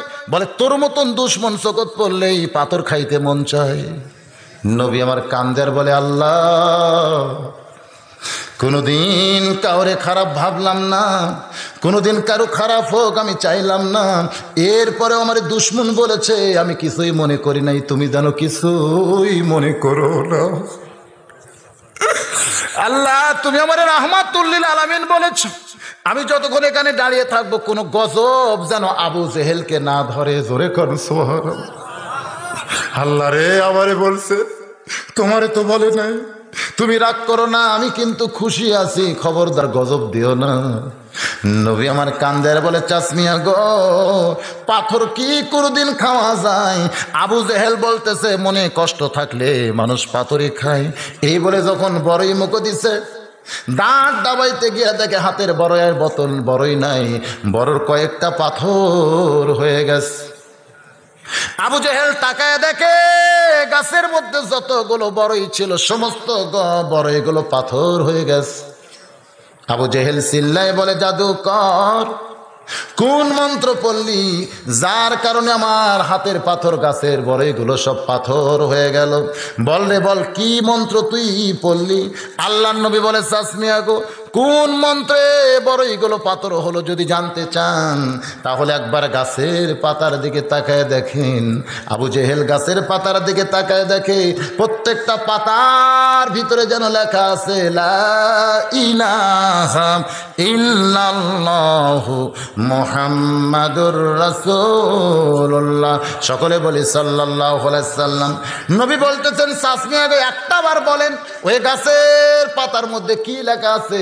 নবী একটা সুযোগ খুঁজতেছে, যদি আবু জেহেল একটা বার বলে লা ইলাহা ইল্লাল্লাহ মুহাম্মাদ রাসূলুল্লাহ, তাহলে বলতে পারবো, আল্লাহ আমার চাচা মুখ দিয়ে তো কলমা শরীফ পড়েছে, এই ওসিলাই তুমি তারে জান্নাত দাও। এই নিয়তে বলতে, চাচমিয়া গো, একটা বার পাতার দিকে তাকায় পড়েন তো, এই পাতার মধ্যে কি জাদুর মন্ত্র লেখা আছে। আবু জেহেল বারবার তাকায়া নবীর মুখের দিকে তাকায় রাগ করে বলতেছে, বারবার যখন জানতে চান তাহলে শোনে নে, আমি বহুবার পরখ করে দেখেছি গাছের পাতার মধ্যে লেখা আছে, উই আর তুই। উই আর তুই, উই মানে কে? আর তুই মানে মোহাম্মদ। তাও জবান দিয়ে বলে না। সঙ্গে সঙ্গে নবী কান্দের বলে, চাচমিয়া গো, কি শয়তান আপনারে ধরছে? জবান খুলেও একটা বার আপনি বললেন না। সঙ্গে সঙ্গে আবু জেহেলের এতই রাগ হয়েছে, যখনই কইছে কি শয়তান আপনারে ধরছে, হাতের ওই বড়ই পাথরগুলো নবীর চেহারা বরাবর নিক্ষেপ করেছে। সঙ্গে সঙ্গে কপালের মধ্যে কয়েকটা পাথর বড়ি লাগার কারণে নবীর চামড়া কেটে দর দর করে রক্ত বের হইয়া যায়। নবী আমার ডান হাতখানা দিয়া রক্ত চেপে ধরে মনে করতেছে যদি আমি খাদিজার কাছে যাই খাদিজা বড় কষ্ট পাবে, বরং আমি আল্লাহর ঘরের কাছে ওই কাবার পাশে গিয়া নবী আমার কাঁদতেছে আর বলতেছে, আল্লাহ আমার কপাল কেটে গেছে বলে আমি মন খারাপ করি নাই, তুমি আবু জেহেলের উপরে মন খারাপ করো না। আল্লাহ আমার রক্ত জমিনে পড়ে নাই, আমার রক্ত সব হাতের মধ্যে নিয়ে আসি, আল্লাহ মেহেরবানি করে তুমি তারে হেদাত দাও। আল্লাহ আমার কাজ হলো দাওয়াত দেওয়া, তোমার কাজ হলো হেদাত দেওয়া। আমি দাওয়াত দিতে কমতি করি নাই, তুমি যে কেন হেদাত দাও না আমি বুঝি না। এমন করে নবী কাঁদতে কাঁদতে সকালবেলায় ওই কাবার 500 দিয়া একটা মেয়ে মানুষ যায়। যাওয়ার সময় নবীর কপালে রক্ত দেখে আর স্থির থাকতে পারে নাই। ওই মেয়েটা হলো আমির হামজার দাসী। আমির হামজা তখন ঘোড়ার পিঠে চড়ে তীর ধনুক নিয়ে শিকারের দিকে যাচ্ছিল। ওই দাসী ঘোড়ার সামনে কান্দের বলে, বাপ মরে গেছে, মা মরে গেছে, দুনিয়াতে তার কেউ নাই, দুনিয়াতে তার কেউ নাই। আমির হামজা চিল্লায় বলে, দাসী রে এমন করে কেন কাঁদতেছ জানতে চাই। বলে, জন্মের আগে যার বাপ মরে গেছে, কি সুন্দর চেহারা, তার উপর মনে হয় আবু জেহেল পাথর মারছে, এমন রক্ত ঝরতেছে, তুমি কেমনে বুঝলে দাসী রে? বলে, দোয়া করতেছে, আল্লাহ তুমি আবু জেহেলকে হেদাত দাও। আবু জেহেলকে যখন হেদাত চায় আমার মনে হয় আবু জেহেল তোমার এতিম ভাস্তার কপাল ফাটাই দিছে। সঙ্গে সঙ্গে আমির হামজার শিকারে না গিয়া ওই অবস্থায় এক দৌড়ে আবু জেহেলের দরজায় চিৎকার দিয়ে বলে, আবু জেহেল দরজা খোল। আবু জেহেল যখন দরজা খোলে বলে, তুমিও আমিও তাই, এমন রাগ করা তো জায়েজ নাই। আমার ভাস্তে এতিম বলে তুই মনে করছিস আমার ভাতিজার কেউ নাই? আব্দুল্লাহ মরে গেছে বলে আব্দুল্লাহর এতিম পোলার কেউ নাই এমন মনে করতে পারিস না। হাতের ধনুক দিয়ে এত জোরে আবু জেহেলের মাথায় আঘাত করছে, ফিনকি দিয়া রক্ত বের হলো। ওই রক্ত হাতের মধ্যে নিয়ে আমির হামজা খুঁজে আল্লাহর নবীকে কাবার পাশে পায়। 2 হাত বাড়ায় বলতেছে, বেটা রে আয় আয়, তোরে যে মারছে বাবা, তার কপাল ফাটায় রক্ত আমার হাতের মধ্যে আনছি, আয় আয় যে আবু জেহেল তোরে মারছে আমিও তারে মারছি বাবা। নবী আমার কাবার কিনারায় বসে কান্দে আর বলে, চাচা কাউরে মারলে কারো রক্ত দেখায়া আমারে কোনোদিন আপনি খুশি করতে পারবেন না। চাচা কান্দের বলে, বাবা তাহলে কি হইলে তুই খুশি হবি? বলে, কাউরে মারলে কারো রক্ত দেখলে আমি খুশি হই না, আমি খুশি তখনই হব যখন আপনি দুনিয়ার সমস্ত ভুলে গিয়া আল্লাহ রাসূলকে কবুল করে নিবেন। সঙ্গে সঙ্গে আমির হামজা বলতেছে, এইটাই যদি তোর চাওয়া হয় রে বাবা, তাহলে আর আমি দূরে থাকবো না। আজ থেকে দুনিয়ার সমস্ত বাতিল দলকে বাদ দিয়া তোর দলকে কবুল করার জন্য আমি ঘোষণা করে দিলাম, আশহাদু আল্লা ইলাহা ইল্লাল্লাহু ওয়াহদাহু লা শারীকা লা ওয়া আশহাদু আন্না মুহাম্মাদান আবদুহু ওয়া রাসূলুহু। আমির হামজা যখন 2 কানা হাত বাড়াইছে, আল্লাহর নবী এক দৌড়ে এসে চাচার বুকের মধ্যে মাথা ঢুকায় বলতেছে, বাবা। আমির হামজা চমকে বলে, বেটা রে চাচা বাদ দে, আমারে বাবা ডাকলি কেন? বলে, এই বুকের মধ্যে যেন বাবার দরদ আমি পাই। আমির হামজা নবীর মাথায় হাত দেওয়া দা করলে, আজ থেকে তোর জন্যে আল্লাহর জন্য আমার কলিজাকে ওয়াকফ করে দিলাম, আজ থেকে তোর জন্যে আল্লাহর জন্য আমার কলিজাকে ওয়াকফ করে দিলাম বেটা রে, আর কোনো কিছুতে না, আমি ইসলামের ভিতরেই থাকতে চাই। বাজান রে, আমির হামজার দোয়া যে আল্লাহ কবুল করেছে এটা উহুদের ময়দানে প্রমাণ হয়ে গেছে। যখন কে যেন বলেছে, কুতিলাইয়া মোহাম্মদ, কুতিলাইয়া মোহাম্মদ, মোহাম্মদ কতল হয়ে গেছে, এই খবর যখন আমির হামজার কানের ভিতরে, তিনি একটা গিরি শৃঙ্গের মধ্যে পাহাড়রত ছিলেন, এমন দৌড় মারছে আমার কলিজা সমস্ত সাহাবী বলে কোথায় দৌড়ান এভাবে? বলে আমার কলিজা নাই রে, আমার কলিজা নাই।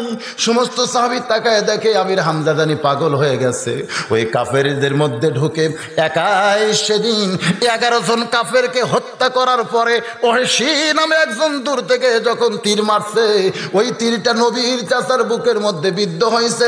হিন্দা নামে একটা মহিলা এসে ওই চাচার বুকটা চিরে কলিজা বের করে ওই কলিজা সাবায়া সাবায়া, কান কাইটা, জিব্বা কাইটা, নাক কাইটা, ওই হেন্দা মালা বানায়া যখন ওই চাচার কলিজার সামনে ফেলে দিয়ে যায় উহুদের ময়দানে। এই ঘটনা সবারই জানা আছে ভাই। নবী আমার শেষে বললেন যারা শহীদ হইছো তাদেরকে এক নজর আমি দেখতে চাই। সমস্ত সাহাবীরা শহীদদের লাশ নিয়ে আইছে নবীর সামনে, কিন্তু নবী দেখতেছে কালো চাদর দিয়ে একটা ঢাকে রাখছে। আল্লাহর নবী বলেন আবু বকর, সবাই গোপন করতে পারলে বাবা তুমি তো গোপন করবা না, ওই কালো চাদর দিয়া কার দেহ ঢেকে রাখছে? হযরত আবু বকর দৌড়ে এসে নবীর মুখখানা বুকের মধ্যে নিয়ে বলে নবীজি আপনার দান শহীদ হয়ে গেছে, আপনার কপালের মধ্যে কত কোড়া ঢুকেছে, এখন পর্যন্ত ক্ষতস্থান দিয়ে রক্ত ঝরতেছে। হুজুর শহীদ হয়েছে, এটাই তো বড় কথা, আবার দেখার কারণ। আল্লাহর নবী বলেন সাহাবীরা রে, আমার ভিতরের কলিজা কেন এত কাঁদতেছে? নবী আমার দৌড়ে গিয়ে চাদর টান দিয়ে দেখে বুকের ভিতরে একটা ছিদ্র দেখতে পায়। নবী আস্তে করে চামড়া ফাঁক করে দেখে কলিজা নাই। কোথায় কলিজা? এমন সময় সাহাবীরা ওই কলিজার টুকরা গুলো চাবানো অবস্থায় নবীর সামনে যখন নিয়ে আসে, আল্লাহর নবী ক্ষত কলিজা হাতের মধ্যে দিয়া আমার আল্লাহর ডাক দে বলে আল্লাহ, সেই চাচা বাবার দরদ দিয়ে আমাকে বুকের মধ্যে নিয়ে কলিজা খানা অক্ষ করে দিল, আজকে সেই চাচার কলিজা আমার হাতের ভিতরে বিক্ষিপ্ত অবস্থায় দেখতে পাই। আল্লাহ ডাক দে বলে হাবিব রে, এমন করে কাঁদবেন না, আপনার চাচাকে আমি আল্লাহ এমন কবুল করেছি, সমস্ত শহীদদের সরদার বানায়া দিয়েছি। জোরে সরে বলেন সুবহানাল্লাহ। বানানগো যেটা বলতেছিলাম, ওয়াজ করতে করতে আমি আপনাদেরকে রাখছি এমন জায়গায়, আবার ফিরে আসবো সেই জায়গায় ভাই। কিন্তু এই মুহূর্তে দেখতে পাচ্ছি এই প্যাথেটিক সিডের ওয়াজ শোনার সঙ্গে সঙ্গে আপনাদের অনেকের চোখের কোনায় পানি এসেছে। আমার দিনের দাওয়াত দিবার গিয়া পাথরের আঘাতে যখন রক্তাক্ত হইয়া ওই জায়েদকে সঙ্গে করে যখন ফিরতেছিলেন, মক্কার কাছে এসে একটা বাবলা গাছের নিচে বসে নবী আমার অঝোর নয়নে কান্না শুরু করে দিলেন। জায়েদ বলে নবীজি, ওই তায়েফেরা যখন আপনাকে পাথর মেরেছে এমন কান্না তখন আপনাকে দেখি নাই, কিন্তু বাবলা গাছের নিচে বসে এমন করে কেন কাঁদতেছেন গো নবী, জানতে চাই। আল্লাহ নবী বলেন জায়েদ রে, আমি মক্কায় গেলে আমার রক্ত মাখা দেহ কে ধোয়া দিবে? জায়েদ রে, যে আদরের বিবি খাদিজা সে তো আর দুনিয়াতে নাই, আমার মহব্বতের চাচা আবু তালেব সে তো আর দুনিয়াতে নাই, এই জন্য আর মক্কায় আমি যাব না। এই বাবলা গাছের নিচে বসে আমি অঝোর নয়নে কাঁদতে চাই। আমার আল্লাহ ডাকতে বলে রে ফেরেশতারা, তোরা সাক্ষী থাক, আমার নবী মক্কায় গেলে আদর করার কেউ নাই, কেউ নাই। আমি আল্লাহ তাআলা অতি সত্য আমার দোস্তকে আমার আরশে আজিম বাড়িতে নিয়ে আইসা আমার কুদরতি হাতে আদর করতে চাই। জোরে সরে বলি সুবহানাল্লাহ। এর কিছুদিন পরে আল্লাহর নবীর জীবনে সবচাইতে ওয়ারা ফাইনাল একা যিকরা, সবচাইতে উচ্চ একটি ঘটনা, সে ঘটনা হলো লাইলাতুল মিরাজ। জোরে বলে ঘটনাটা কি? ওই তায়েফের রক্তাক্ত হওয়ার পরে কঠিন কষ্টের পরে নবীর জীবনে একটা দারুণ সুসংবাদ, আল্লাহর নবীর জন্য বোরাক আইছে। জোরে কোন কি আইছে? নবী তখন কাবার পাশে ঘুম পাড়তেছিল, তখনও নবীর গায়ের ক্ষতস্থানগুলো শুকায় নাই। নবী জুব্বা পরে যখন কাবার পাশে ঘুমাইতেছিল, এমন সময় ফেরেশতা জিব্রাইল তার গালটা আল্লাহর নবীর পায়ের সঙ্গে লাগাই দিল। নবী আমার ঘুম থেকে চেতন পায়ে থেকে জিব্রাইল দাঁড়ায় আছে। নবী বললেন জিব্রাইল ভাই, এই গভীর রাত্রে চেতন করার কারণ কি জানতে চায়। বলে হুজুর কষ্ট যদি মনে না করেন তাহলে একটু বাইরে আসতে হবে। আল্লাহ নবীর জীবনে কত সুন্দর একটা ঘটনা। নবী আমার বাইরে গেলে জিব্রাইল জমজমের কূপের পানি দিয়ে নবীর ওযু বানায়া দেয়। আল্লাহ নবী বললেন জিব্রাইল এই গভীর রাত্রে ঘুম থেকে চেতন করে ওযু বানানোর পিছনে কারণ কি জানতে চাই। বলে হুজুর একটু সামনে গেলেই আপনি বুঝতে পারবেন। আল্লাহ নবী সামনে গিয়ে দেখে অচেনা সুন্দর একটা প্রাণী দাঁড়ায় আছে। নবী বললেন জিব্রাইল এই সুন্দর প্রাণী দেখানোর জন্যই বুঝি তুমি আমার ঘুম থেকে জাগায় ওযু করে প্রাণীর কাছে নিয়ে আইছো। এবার জিব্রাইল বলে ইয়া রাসূলুল্লাহ এইটা দুনিয়ার সাধারণ কোনো প্রাণী নয়, এই প্রাণীর নাম হইল বোরাক। এই বোরাকের পিঠে যদি আপনি চড়েন বোরাক আপনাকে আল্লাহর বাড়ি আরশে আজিম পৌঁছায়া দিবে। জোরে কন্যা সুবহানাল্লাহ। আল্লাহর বাড়ি আরশে আজিম বোরাক আপনাকে পৌঁছায় দিবে। নবী বললেন জিব্রাইল ভাই এই দুনিয়া থেকে আল্লাহর বাড়ি কত দূর জানতে চাই। জিব্রাইল বললেন হুজুর যার কোনো হিসাব কোনো ক্যালকুলেটারে কোনো কেউ করতে পারবে না। তবে এক আসমান থেকে এক আসমান আলোকবর্ষের কত আলোকবর্ষ এখন পর্যন্ত বিজ্ঞানের হিসাব করতে পারে নাই। তাহলে তার 7 আসমানের উপরে হলো আল্লাহর বাড়ি আরশে আজিম, সেখানে বোরাক আপনাকে নিয়ে যাবে। নবী বললেন জিব্রাইল কত বছর লাগবে? বলে হুজুর এমন দ্রুত গতি সম্পন্ন একটা প্রাণী এর পিঠে চড়ার সঙ্গে সঙ্গেই আপনি আল্লাহর বাড়ি পৌঁছে যাবেন। আল্লাহর নবী বোরাকের কাছে এসে ডান হাতখানা বোরাকের পিঠে দিয়ে চোখের পানি বের করে কান্না শুরু করলেন। জিবরাইল বলে ইয়া রাসূলুল্লাহ এত সুন্দর প্রাণী বুঝি আপনার পছন্দ হয়নি হুজুর, এমন করে কেন কাঁদতেছেন জানতে চাই। আল্লাহর নবী বলেন জিবরাইল যেই বোরাকের পিঠে চললে বোরাক আমাকে আল্লাহর বাড়ি আরশে আজিম পৌঁছায় দিবে। তাহলে এই বোরাক খুব দ্রুত গতি সম্পন্ন একটা যানবাহন। এই বোরাক দেখার সঙ্গে সঙ্গে আমার পুলসিরাতের কথা বারবার মনে হইয়া যায়। জিবরাইল বলে ইয়া রাসূলুল্লাহ আপনি হলেন আল্লাহর দোস্ত, ওই পুলসিরাতের কথা মনে করে আপনি কেন কাঁদতেছেন? নবী বলেন জিবরাইল ভাই 30,000 বছরের পুলসিরাত আমার গুনাহগার উম্মত কেমনে পাড়ি দিবে? এই বোরাক দেখার পরে আমার এই গুনাহগার উম্মতের কথা মনে হচ্ছে আর পুলসিরাতের কথা মনে হয়। আল্লাহ যদি এমন করে একটা বোরাক আমার গুনাহগার উম্মতের জন্য পুলসিরাতের গোড়ায় দিত, আমার উম্মতেরা বোরাকের পিঠে চড়ে বিজলি আকারে পুলসিরাত পাড়ি দিত। জিবরাইল বলে ইয়া রাসূলুল্লাহ এইটা মামার বাড়ির আবদার না, কোন নবীর জন্য আল্লাহ যেই বোরাক তৈরি করে নাই শুধু আপনার জন্যই তৈরি করেছে। আর আপনি সেই বোরাক গুনাহগার উম্মতের জন্য পুলসিরাতের গোড়ায় চাবেন, আমার মনে হয় এই চাওয়া আল্লাহ আপনার পুরা করবে না। তারিক ইবনে হিশামের মধ্যে ইবনে ইসহাক সিরাত রাসূলের মধ্যে ঘটনা খারাপ এইভাবে বলা হয়েছে। আল্লাহর নবী সঙ্গে সঙ্গে বোরাকের কাছ থেকে 11 গজ দূরে গিয়ে মাটির দিকে তাকায় চোখের পানি বের করে বলতেছে জিবরাইল ঠেকা আমার না রে, ঠেকা আমার না, ঠেকা হলো তোমার আল্লাহর। তোমার আল্লাহ তাআলা বোরাক পাঠাইছে আমাকে তার বাড়িতে নিয়ে যাওয়ার জন্য। আমার গুনাহগার উম্মতের জন্য এমন করে একটা বোরাক যদি পুলসিরাতের গোড়ায় আল্লাহ বাজেট না করে আমি বোরাকের পিঠে চড়বই না, আমি বোরাকের পিঠে চড়বই না, আমি বোরাকের পিঠে চড়বই না। জিবরাইল থরথর করে কাঁপতেছে। আজকে না জানি আল্লাহ নবীর মধ্যে কি হয়। এমন সময় আল্লাহ ডাক দেয় বলে জিবরাইল আমি আমার দোস্তকে এতই ভালোবাসি আর আমার দোস্ত গুনাহগার উম্মতকে ভালোবাসে। এই ভালোবাসার মধ্যে ভালোবাসা ঢুকে গিয়া আমি আল্লাহ তাআলা ঘোষণা করে দিলাম তার গুনাহগার উম্মতের জন্য এমন করে একটা বোরাক আমি পুলসিরাতের গোড়ায় বাজেট করে আমার দোস্তকে আমার বাড়িতে আমি নিয়ে আসতে চাই। এই জন্য আল্লাহ বলেছেন লাকাদ কানা লাকুম ফি রাসূলিল্লাহি উসওয়াতুন হাসানা। সফলতা যদি অর্জন করতে চাও তাহলে দুনিয়ার সমস্ত নেতাকে বাদ দিয়া একমাত্র মুহাম্মদ রাসূলকে তোমাদের আদর্শের নেতা মেনে নাও, যে নেতা আল্লাহর বাড়িতে যাওয়ার সময় আমাদের মতন গুনাহগার উম্মতকে ভোলে না। আজকে কি নেতা আমাদের ভোট নিয়ে যখন সংসদে যায় আমাদের কথা বলার কথা খেয়ালই থাকে না। অনেক নেতা আছে না নাই, জোরে কোন আছে না নাই? কিন্তু যিনি আমাদের নবী বিশ্ব নেতা তিনি দেখেন বোরাকের পিঠে চলে আল্লাহর বাড়ি যাওয়ার সময় আমাদের কথা ভোলে নাই। বাজান গো নবীর জীবনের সবচাইতে একটা উত্তম ঘটনা এই মক্কার জীবনের মধ্যে চলেছে। এরপরে নবী আমার হিজরত করেছে মদিনায়। জোরে কোন হিজরত করেছে কোথায়?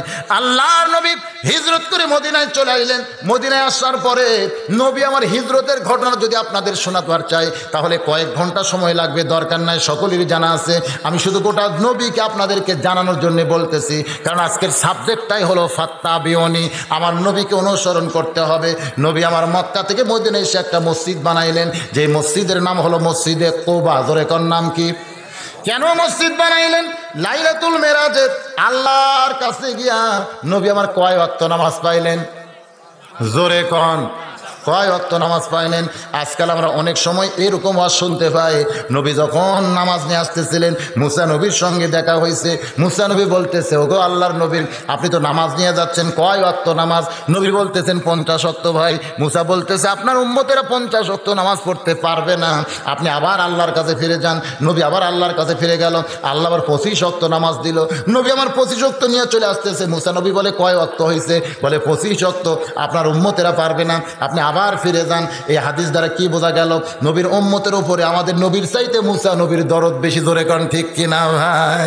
এই হাদিস কানা এমন ভাবে প্রমাণ করছে বনি ইসরাইলি রেওয়ায়েত, এটা কিন্তু নবীর হাদিস না, এটা নবীর হাদিসের মধ্যে ঢুকাইয়া দিয়া বাজান তো আমাদের নবীর শানকে খাটো করেছে।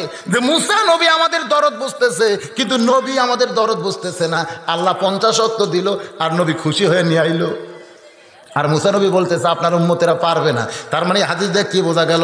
আমাদের নবীর দরদ উম্মতের প্রতি বেশি না মুসা নবীর দরদ বেশি?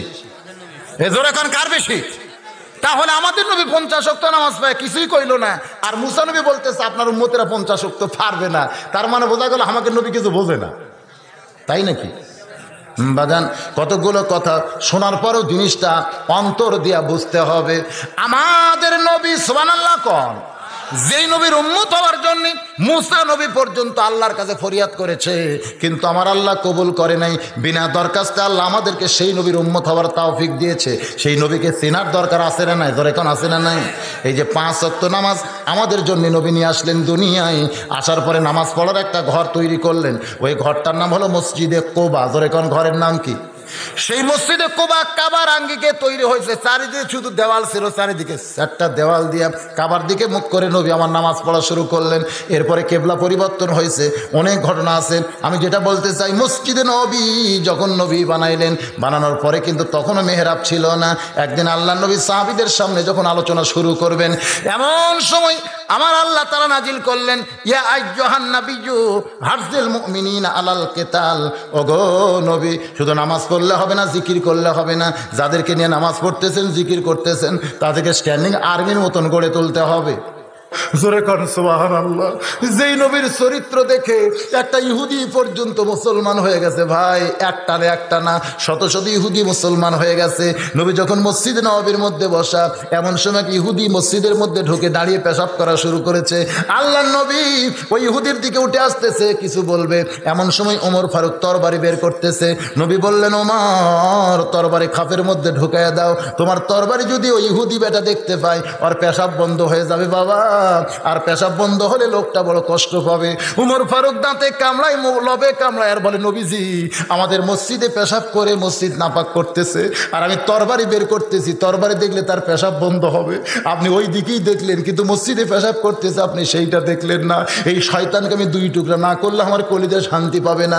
নবী বললেন, আতিউল্লাহ ওয়া আতিউর রাসূল, আল্লাহর অনুগত্য করো, নবীকে মানো। আমি নবী যখন তরবারি খাপের মধ্যে ঢোকার বলতেছি, তোমার তরবারি বের করার কোনো আদেশ নাই, হুকুম নাই।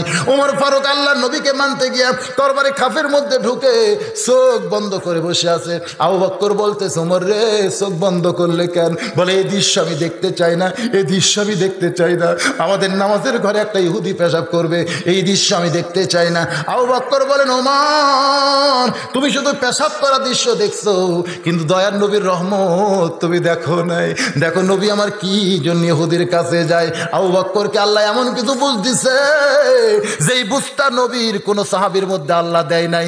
এই জন্য নবী বলতেন, আল্লাহর পরে এই দুনিয়াতে কেউ যদি আমার দোস্ত থাকে, এই দোস্তের নাম হইল আবু বকর সিদ্দিক। জোরে সরে কান সুবহানাল্লাহ।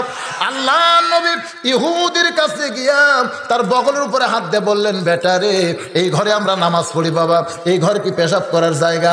ওই যে দেখো বাহিরে পেশাব করার জায়গা আছে, এখন থেকে তোমার যদি পেশাব লাগে তাহলে তুমি বাহিরে পেশাব করো। তবে ভুলকি দিয়া দেখবে যদি উমর না থাকে, তাহলে এর মধ্যেও পেশাব করলে তোমার কোনো আপত্তি নাই, কোনো দোষ হবে না, কারণ আমি থাকলে তোমার কোনো ক্ষতি হবে না। কিন্তু আজকে আমি আছি, দেখো উমরও কিন্তু কয়েকবার তরবারি বের করছে তোমাকে 2 খণ্ড করার জন্যে। আমি নিষেধ করছি বলে তরবারি খাপের মধ্যে ঢুকায় দিছে। আজকে যদি আমি না থাকতাম তাহলে এতক্ষণ তুমি 2 টুকরা হয়ে যাইতা। আমি আসি বলে তুমি এখন পর্যন্ত দাঁড়িয়ে আছো। ইহুদি উমরের দিক না তাকায়া আল্লাহর নবীর দিকে তাকায়া তা গাছের গোড়া কাটলে গাছটা যেমন ঠাস করে পড়ে যায়, এমন করে ঠাস করে নবীর দুইটা পায়ের মধ্যে পড়ে বলে, নবীজি আমি এতদিন শুনেছি আপনি রাহমাতুল লিল আলামিন, গোটা বিশ্বজগতের রহমত। একটা মানুষ কি করে গোটা বিশ্বজগতের রহমত হয় আজকে নিজের চোখে দেখে আর আমি ইহুদির দলে থাকবো না, আমি আজ থেকে আপনার দলে ভর্তি হবার চাই। যেই নবী আমার ইহুদির পেশাব করার পরে ইহুদির বগলের মধ্যে হাত দিয়ে তাকে আপন দলে ভর্তি করে নাই, বাজান রে নবী আমার দুনিয়া থেকে বিদায় হয়ে চলে গেলেন। এই যে নবীর আজকের জীবনী থেকে যে জিনিসগুলো আমি আপনাদের সামনে আলোচনা করলাম ভাই, এগুলো সবগুলো আমাদের জীবনের সঙ্গে সেট করব, তাহলে আমরা ফাত্তাবিউনি নবীকে অনুসরণের মধ্যে পড়ে যাব। আর যদি নবী অনুসরণের মধ্যে আমাদের নামটা লেখা পড়ে ইউহিব্বুকুমুল্লাহ, আমার আল্লাহ বলেছেন আমি আল্লাহ তাকে মহব্বত করব, তাকে দয়া করব। শুধু মহব্বত আর দয়া করব না, ইয়াগফির লাকুম যুনুবাকুম, আমি আল্লাহ তার জীবনের তামাম গুনাহ খাতা মাফ করে দিব। সকলে বলে আল্লাহুম্মা আমিন। আপনাদের মনে আছে?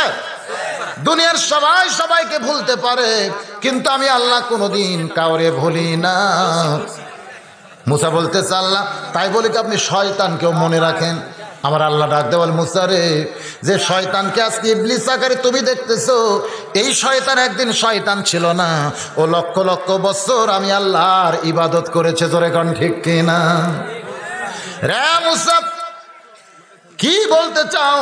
বলে শয়তান রাস্তার পাশে কাঁদতেছে, ও একটু তওবা করে ভালো হবার চাই, আপনি কি শয়তানের তওবা কবুল করবেন? আল্লাহ ডাক দেয়া বলে, মুসা রে, শয়তানের সঙ্গে আমার কোনো শত্রুতা নাই, কারণ আমি আল্লাহ পাপকে ঘৃণা করি, পাপীকে কোনোদিন ঘৃণা করি না। পাপী যদি তওবা করে আমি আল্লাহ সঙ্গে সঙ্গে তার জীবনের সব পাপগুলো মাফ করে দে। আজকের এই মাহফিলে যারা আমরা বসে আছি ভাইজান, অনেকে হয়তো এমন থাকতে পারে যে এশার নামাজ পড়ে নাই, এরকম থাকতে পারে না। আজকে তওবা করি, বাকি জীবনে যেন একটা ওয়াক্ত নামাজ কাদার না হয়। আজকের এই মাহফিল যদি আল্লাহ তওবার মাহফিল কবুল করে, এই মাহফিলের ওসিলায় আল্লাহ আমাদের জন্য জান্নাতের দরজা খুলে দিবে। এবার চলে আসেন, আমার আল্লাহ ডাক দেয়া বলে, মুসা রে, শয়তান যদি তওবা করে আমি আল্লাহর কাছে মাপ চাই, আমি অবশ্যই তওবা কবুল করব। মুসা বলতেছে আল্লাহ আমার বাবা আদম একটা ভুল করার কারণে 350 বছর তুমি তারে কাঁদাইছো। কত বছর? একটা ভুল করার কারণে। আর শয়তান তো ভুল করে নাই, শয়তান করছে অপরাধ। আপনারা বলেন তো শয়তানের ভুল না অপরাধ? আর আদমের? এই জিনিসটা বোঝা লাগবে, ভুল কারে কয় আর অপরাধ কারে কয়, এটা আপনারা বোঝেন? অপরাধ আর ভুলের তফাৎ হলো, অপরাধ করার পরে যে মাফ চায়, অনুশোচনা করে, এটা হলো ভুল। আর অপরাধ করার পরে বলে কিসের অপরাধ? যেরকম আমাদের মধ্যে অনেক লোক নামাজ পড়ে না, যদি বলে চলো নামাজে যাই, তুই নামাজ পড়েও যা, আমি না পড়াও তাই, এরা হলো ইবলিসের বড় ভাই। জোরে কোন ঠিক কিনা? নামাজ পড়ে না, এরপরেও বলে তুই নামাজ পড়েও যা, আমি না পড়েও তাই। আবার দুই একজন লোক সুদ খায়, ঘুষ খায়, যদি বলা হয় সুদ ঘুষ খাইলে এরকম গুনাহ হয়, কয় দেখছি দেখছি দেখছি কত হুজুর এরকম করতেছে, এরকম বলে না, মানে সুদ খাইতেছে তারপর অনুশোচনা না। এরা কিন্তু ইবলিসেরও বড় ভাই। ইবলিস এদেরকে দেখে ভয় করে, শয়তান এদেরকে দেখে ভয় করে। কোনো সুদারু ঘুষারু যখন রাস্তা দিয়ে যায়, শয়তান সে রাস্তা দিয়ে আর যায় না। কিসের ভয়ে? ওমর ফারুকের ভয়ে একটা, আর ওদের জন্য আর একটা ভয়, যে ওদের উপর গজব পড়তে, ওই গজব যদি আল্লাহ আমার উপরও ভাইলে দেয়। বুঝেন না? আমার এলাকার এক লোকের জমির থেকে পোকা পড়ে না, মানে যে মাজরা পোকা ধরছিল, মাজরা পোকা ধরে খালি সব শীষ মরা মরা হয়। তো লোকটা জমির আল কানতেছে, তো এক লোক যাওয়ার সময় বলতেছে, ভাই কি খবর? কয় যে পোকা ধরছে ভাই, হাই রে হাই, আমার এবার ধান পাওয়ারই বুদ্ধি নাই, বহু ওষুধ দিলাম কাম হচ্ছে না। তো বলতেছে একটা ওষুধ আমার কাছে আছে, তুমি দিবার পারবা? বলে কি ওষুধ ভাই?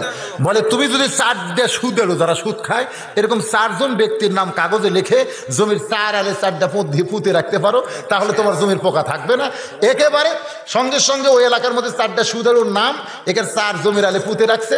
কিছুদিন পরে আমার কাছে এসে বলতেছে, হুজুর জীবন্ত প্রমাণ, সুদেরোকে দেখে পোকা পর্যন্ত এমন ভয় করে, এক পোকা হওয়ার জমির নাই। যারা সুদ খায়, আমি কইলাম যাদের নাম লিখলা তারা কেমন সুদ খায়? বলে গ্রামীণ ব্যাংকে যারা কিস্তি নিছে এরাও তো সুদ দেওয়ার মধ্যে আছে। আসলে আছে না নাই? একটা হলো দেওয়া আর একটা হলো খাওয়া। আমি কইলাম তুমি খাওয়ারটা লিখছো না দেওয়ারটা লিখছো? বলে হুজুর দেওয়ারটা আমি দিয়েছিলাম, কাম খুব একটা হয় না, কিন্তু যারা খায় তাদের নাম দিলে কাম সঙ্গে সঙ্গে হয়। দেওয়ারটা দিলে কাম খুব একটা হয় না, হয় কিন্তু খুব একটা হয় না। কিন্তু যারা খায় খালি দেওয়া মাত্র। আপনারা এখন থেকে ডায়মকরণ কিনবেন না, খালি সুদ আলুকের নাম প্রকার করে জমির চারি আলি পুঁতে রাখবেন, দেখবেন কি প্রমাণ। যেটা বলতেছিলাম যে বাজান পাপ করার পরে অনুশোচনা করে না, এইটার উপরে যখন আবার মারামো করে, এরা হলো শয়তানের বড় ভাই। যেটা ইবলিস শয়তান করেছিল, কি করছিল, যে আমি আগুনের তৈরি, আদম মাটির তৈরি, আমি আদমকে সেজদা করব না, এরকম আল্লাহর সঙ্গে ঝগড়া করছিল, জোরে কোন ঠিক কিনা? যার কারণে সেইটা হলো অপরাধ। মুসা আলাইহিস সালাম বলে, আল্লাহ আমার বাবা আদম একটা ভুল করার কারণে 350 বছর তুমি তারে কাঁদাইছো, আর ইবলিস অপরাধ করার কারণে কয় হাজার বছর তারে কাঁদতে হবে। আল্লাহ ডাকদা বলে, মুসা রে, ইবলিসকে বলে দিও হাজার হাজার বছর তারে কান্দা লাগবে না। অমুক জায়গায় আমার আদমের কবর আছে, ওই কবরে যদি একটা সেজদা দেয়, আমি আল্লাহ তাআলা তার তওবা কবুল করে নিব। হাজার হাজার বছর কান্দার দরকার নাই। অমুক জায়গায় আমার আদমের কবর আছে, ওই কবরে যদি একটা সেজদা দেয়, আমি আল্লাহ ইবলিসের তওবা কবুল করে ওকে মাফ করে দিব। মুসা বলতেছে, আল্লাহ তাহলে শয়তানের ভাগ্য খুলে গেছে, যে রাস্তার পাশে কাঁদতেছে সে তো অবশ্যই সেজদা দিতেই চাবে। আল্লাহ বলে, মুসা রে যা, শয়তানকে খবর দে। এবার মুসা আলাইহিস সালাম আসার সময় শয়তান বলে, নবীজি আমার তওবাকে আল্লাহ কবুল করবে। মুসা নবী বলতে, শয়তান রে তোর কপাল খুলে গেছে। শয়তান বলতেছে, তাহলে কয় হাজার বছর কাঁদতে হবে, কয় হাজার বছর সেজদা দিয়া থাকতে হবে? মুসা বলে, শয়তান রে হাজার বছর কান্দাকারীর দরকার নাই, কয় হাজার বছর সেজদা দেওয়ার দরকার নাই, শুধু একটা সেজদা দিলি আল্লাহ তোর তওবা কবুল করবে। সঙ্গে সঙ্গে শয়তান মারছে সেজদা। আল্লাহ নবী মুসা কয়, শয়তান রে কোন জায়গায় সেজদা মারলি? বলে, আল্লাহর সেজদা করলাম। মুসা কান্দে আর বলে, শয়তান ওই আল্লাহকে সেজদা করলে তোর তওবা কবুল হবে না। অমুক জায়গায় আদমের কবর আছে, ওই কবরে একটা সেজদা দিলি আল্লাহ তোর তওবা কবুল করবে। সঙ্গে সঙ্গে শয়তান চিল্লায়, মুসা রে তোমার আল্লাহর আক্কেল নাই। শয়তান চিল্লাই বলতেছে, মুসা রে তোমার আল্লাহর আক্কেল নাই। জীবন্ত অবস্থায় যে আদমকে সেজদা দিলাম না, মরার পরে তার কবরে সেজদা দিয়া আমি শয়তান বেঈমান হবার পারবো না। কি ফতুয়া! জীবিত অবস্থায় যে শয়তানকে আদমকে সেজদা দিলাম না, মরার পরে সে আদমের কবরে সেজদা দিয়ে আমি বেঈমান হবার পারবো না। আমার 5 পীরে এরকম কিছু লোক আছে, রমজান মাস ওরা ইফতার পার্টি করে, ইফতার পার্টি। তো একদিন দেখলাম কিছু বসে আছে ইফতার সামনে নিয়ে, 14-15 প্রকার আইটেম, ভাই যত আইটেম আছে সব আইটেম সামনে নিয়ে এইরকম থালি নিয়ে ইফতার নিয়ে বসে আছে, মুখ এরকম করে বসে আছে। আমি কইলাম, ভাইজান আমার মনে হয় আপনি রোজা নাই। হুজুর আপনি ঠিকই কইছেন, সারাদিন রোজা না থেকে কবিরা গুনাহ করছি হুজুর, কিন্তু ইফতার না করে আমি মুনাফিক হয়ে মরতে পারবো না। খালি চাপাত জুতের বাড়ি ধরে করতে, সারাদিন রোজা না থেকে কবিরা গুনাহ করছে, কিন্তু ইফতার না করে মুনাফিক হয়ে থাকে। এরা হলো শয়তানের বড় ভাই, ধরে কোন ঠিক কিনা? ইবলিসও যায়, এরাও তাই। আপনাদের এলাকায় ইফতার পার্টির লোক আছে, ইফতার পার্টি, ইফতার মাহফিল আলাদা, কিন্তু ইফতার পার্টি হলো আলাদা। দেখবেন মাগরিবের নামাজ না, ইফতার করে ভন ভন করে সব চলে যাচ্ছে, নামাজ পড়তেছে না। এরকম বহু লোক আছে, এরা ইফতার পার্টি করে। আল্লাহ পাক আজকের আলোচনার মধ্য দিয়া যতটুকু আলোচনা আমাদের শোনাইলো, বক্তা এবং শ্রোতা সবাইকে আল্লাহ আমল করার তৌফিক দান করে, সকলে বলে আল্লাহুম্মা আমিন। এখন ইস্তেগফার পড়ে, আস্তাগফিরুল্লাহ রাব্বি মিন কুল্লি জামবি ওয়া তুবু ইলাইহি, আস্তাগফিরুল্লাহ রাব্বি মিন কুল্লি জামবি ওয়া তুবু ইলাইহি, আস্তাগফিরুল্লাহ রাব্বি মিন কুল্লি জামবি ওয়া তুবু ইলাইহি, লা হাওলা ওয়ালা কুওয়াতা ইল্লা বিল্লাহিল আলিয়্যিল আযীম। আল্লাহুম্মা সাল্লি আলা মুহাম্মাদ ওয়া আলা আলি মুহাম্মাদ কামা সাল্লাইতা আলা ইব্রাহিম ওয়া আলা আলি ইব্রাহিম ইন্নাকা হামিদুম মাজিদ। আল্লাহুম্মা বারিক আলা মুহাম্মাদ ওয়া আলা আলি মুহাম্মাদ কামা বারাকতা আলা ইব্রাহিম ওয়া আলা আলি ইব্রাহিম ইন্নাকা হামিদুম মাজিদ। বল কোনটা? মোহাব্বত কলিজার ভিতরে নিয়া এই জান্নাতের বাগানে বসে বসে কোরআন হাদিসের আলোচনা শোনার শেষে আমি গুনাহগারের সঙ্গে রহমতের দরজায় ফকির হয়ে দোকানে হাত তুলেছে। মেহেরবানি করে আজকের মাহফিল আমাদের সকলের হেদায়েতের জন্য, নাজাতের জন্য, জান্নাতের জন্য কবুল করো। এই মাহফিলের শুরু থেকে শেষ পর্যন্ত যত আলোচনা হয়েছে এর মধ্যে যদি ত্রুটি হয়, ভুল হয়, মাফ করে দাও। এর জাহাদিয়া মঞ্জুর করো। সোনার মদিনায় নবী পাকের রওজা মোবারকে কবুল করে নাও। মদিনা কত সুন্দর নাম মদিনা, মদিনার মানুষটা যে কত সুন্দর। চাঁদ ভরা মুখকেও যদি একবার দেখতে পায় তার জন্য জাহান্নামের আগুন হারাম হইয়া যায়। মাবুদ, এই দরদি নবী আজকে মদিনায় আমাদের জন্য রব্বি হাবলি উম্মতি বলে কাঁদতেছে, কিন্তু সেই নবীর জন্যে আমাদের কলিজা কান্দে না। জাহাদিয়া মঞ্জুর করো। এই নবীজির রওজা মোবারকে কবুল করো। তামাম আম্বিয়ায়ে কেরাম, আসহাবে কেরাম, তাবিনে কেরাম, তাবা তাবিনে কেরাম, আউলায়ে কেরাম, পীর মাশায়েখ, বুজুর্গানে কেরাম, তামাম পৃথিবীর মাটির নিচে যত মুমিন মুমিনা আছে আল্লাহ সকলের পরে হাদিয়া কবুল করো। আমরা যারা হাত তুলেছি আমাদের মধ্যে যাদের মা নাই দুনিয়ায়, ছোট্ট একটি শব্দ হলো মা। এই নামের মধ্যে যে কি মধু, যাদের মা নাই তারাই বুঝতেছে। মায়ের এক ফোঁটা দুধের দাম কাটিলে গায়েরই চাম, পার জুতা বানাইলে ঋণের শোধ হবে না। এমন দরদি হবে কেউ হবে না আমার মা গো। এই দরদের মা আজকে যাদের কবর গেছে আল্লাহ এই মায়ের কবর জান্নাতের টুকরা বানিয়ে দাও। বাবার যে কি দয়া, নিজে বাবা না হইলে কোনো দিন বুঝে আসে না। বাবার বাড়ি ঘর সবই আছে, আজকে যাদের বাবা এতিম হয়ে কবরে গেছে মেহেরবানি করে বাবার কবর জান্নাতের টুকরা বানিয়ে দাও। আমাদের দাদা দাদি, নানা নানি, আত্মীয় স্বজন, শ্বশুর শাশুড়ি যারা কবরে গেছে আল্লাহ মেহেরবানি করে সকলার কবরকে জান্নাতের টুকরা বানিয়ে দাও। ও দরদি আল্লাহ, এই চাকল মাহফিজ মাদ্রাসা করতে আয়োজিত বাৎসরিক ইসলামী জলসা ইসালে সব মাহফিলে তোমার যতগুলো বান্দা নগদে বাকিতে দান করেছে, আজকের 19 জন বান্দা মাসে 100 বছরে 1200 টাকা দান করার দাতার সদস্য হয়েছে। আল্লাহ তাআলা সকলের দানগুলোকে জান্নাতের জন্যে আয় আল্লাহ কবুল করো। কঠিন মুসিবতের সময় হযরত ওসমান গনির সঙ্গে সবাইকে জান্নাত দিও। আমার মা বোনেরা পর্দার অন্তরালে বসে বসে আবার শুনেছে, দান করেছে আবেদা সালিহা, পর্দা নিশি কবুল করে মা ফাতেমার সঙ্গে তাদের জান্নাত দিও। এতগুলো মানুষের মধ্যে যার 2খানা হাত পছন্দ হয় সে 2 হাতের ওসিলা আজকের মাহফিলকে কবুল করো। এই মাদ্রাসার সভাপতি, সেক্রেটারি, কেশিয়ার সদস্য যারা এই মাদ্রাসার এই মাহফিল করতে গিয়া তোমার যেই বান্দাগুলো কষ্ট করলো, মেহনত করলো, আল্লাহ সবাইকে ইমানে আমলে জান্নাতি কবুল করো। 2 জনের মাথায় পাগড়ি পরানো হলো, হক্কানে হাফেজ আলিম হিসাবে কবুল করো। 30 পারা কোরআন সিনার মধ্যে সবসময় তুমি হেফাজত রেখো আল্লাহ। মাবুদ রে, কত মানুষের জানাজার নামাজ আমরা পড়েছি, এই 2 হাত দিয়া কত কবরে মাটি দিয়েছি, এই 2 হাত দিয়া কত লাশ অন্ধকার কবরে নামাইছি। একদিন মরে যাব,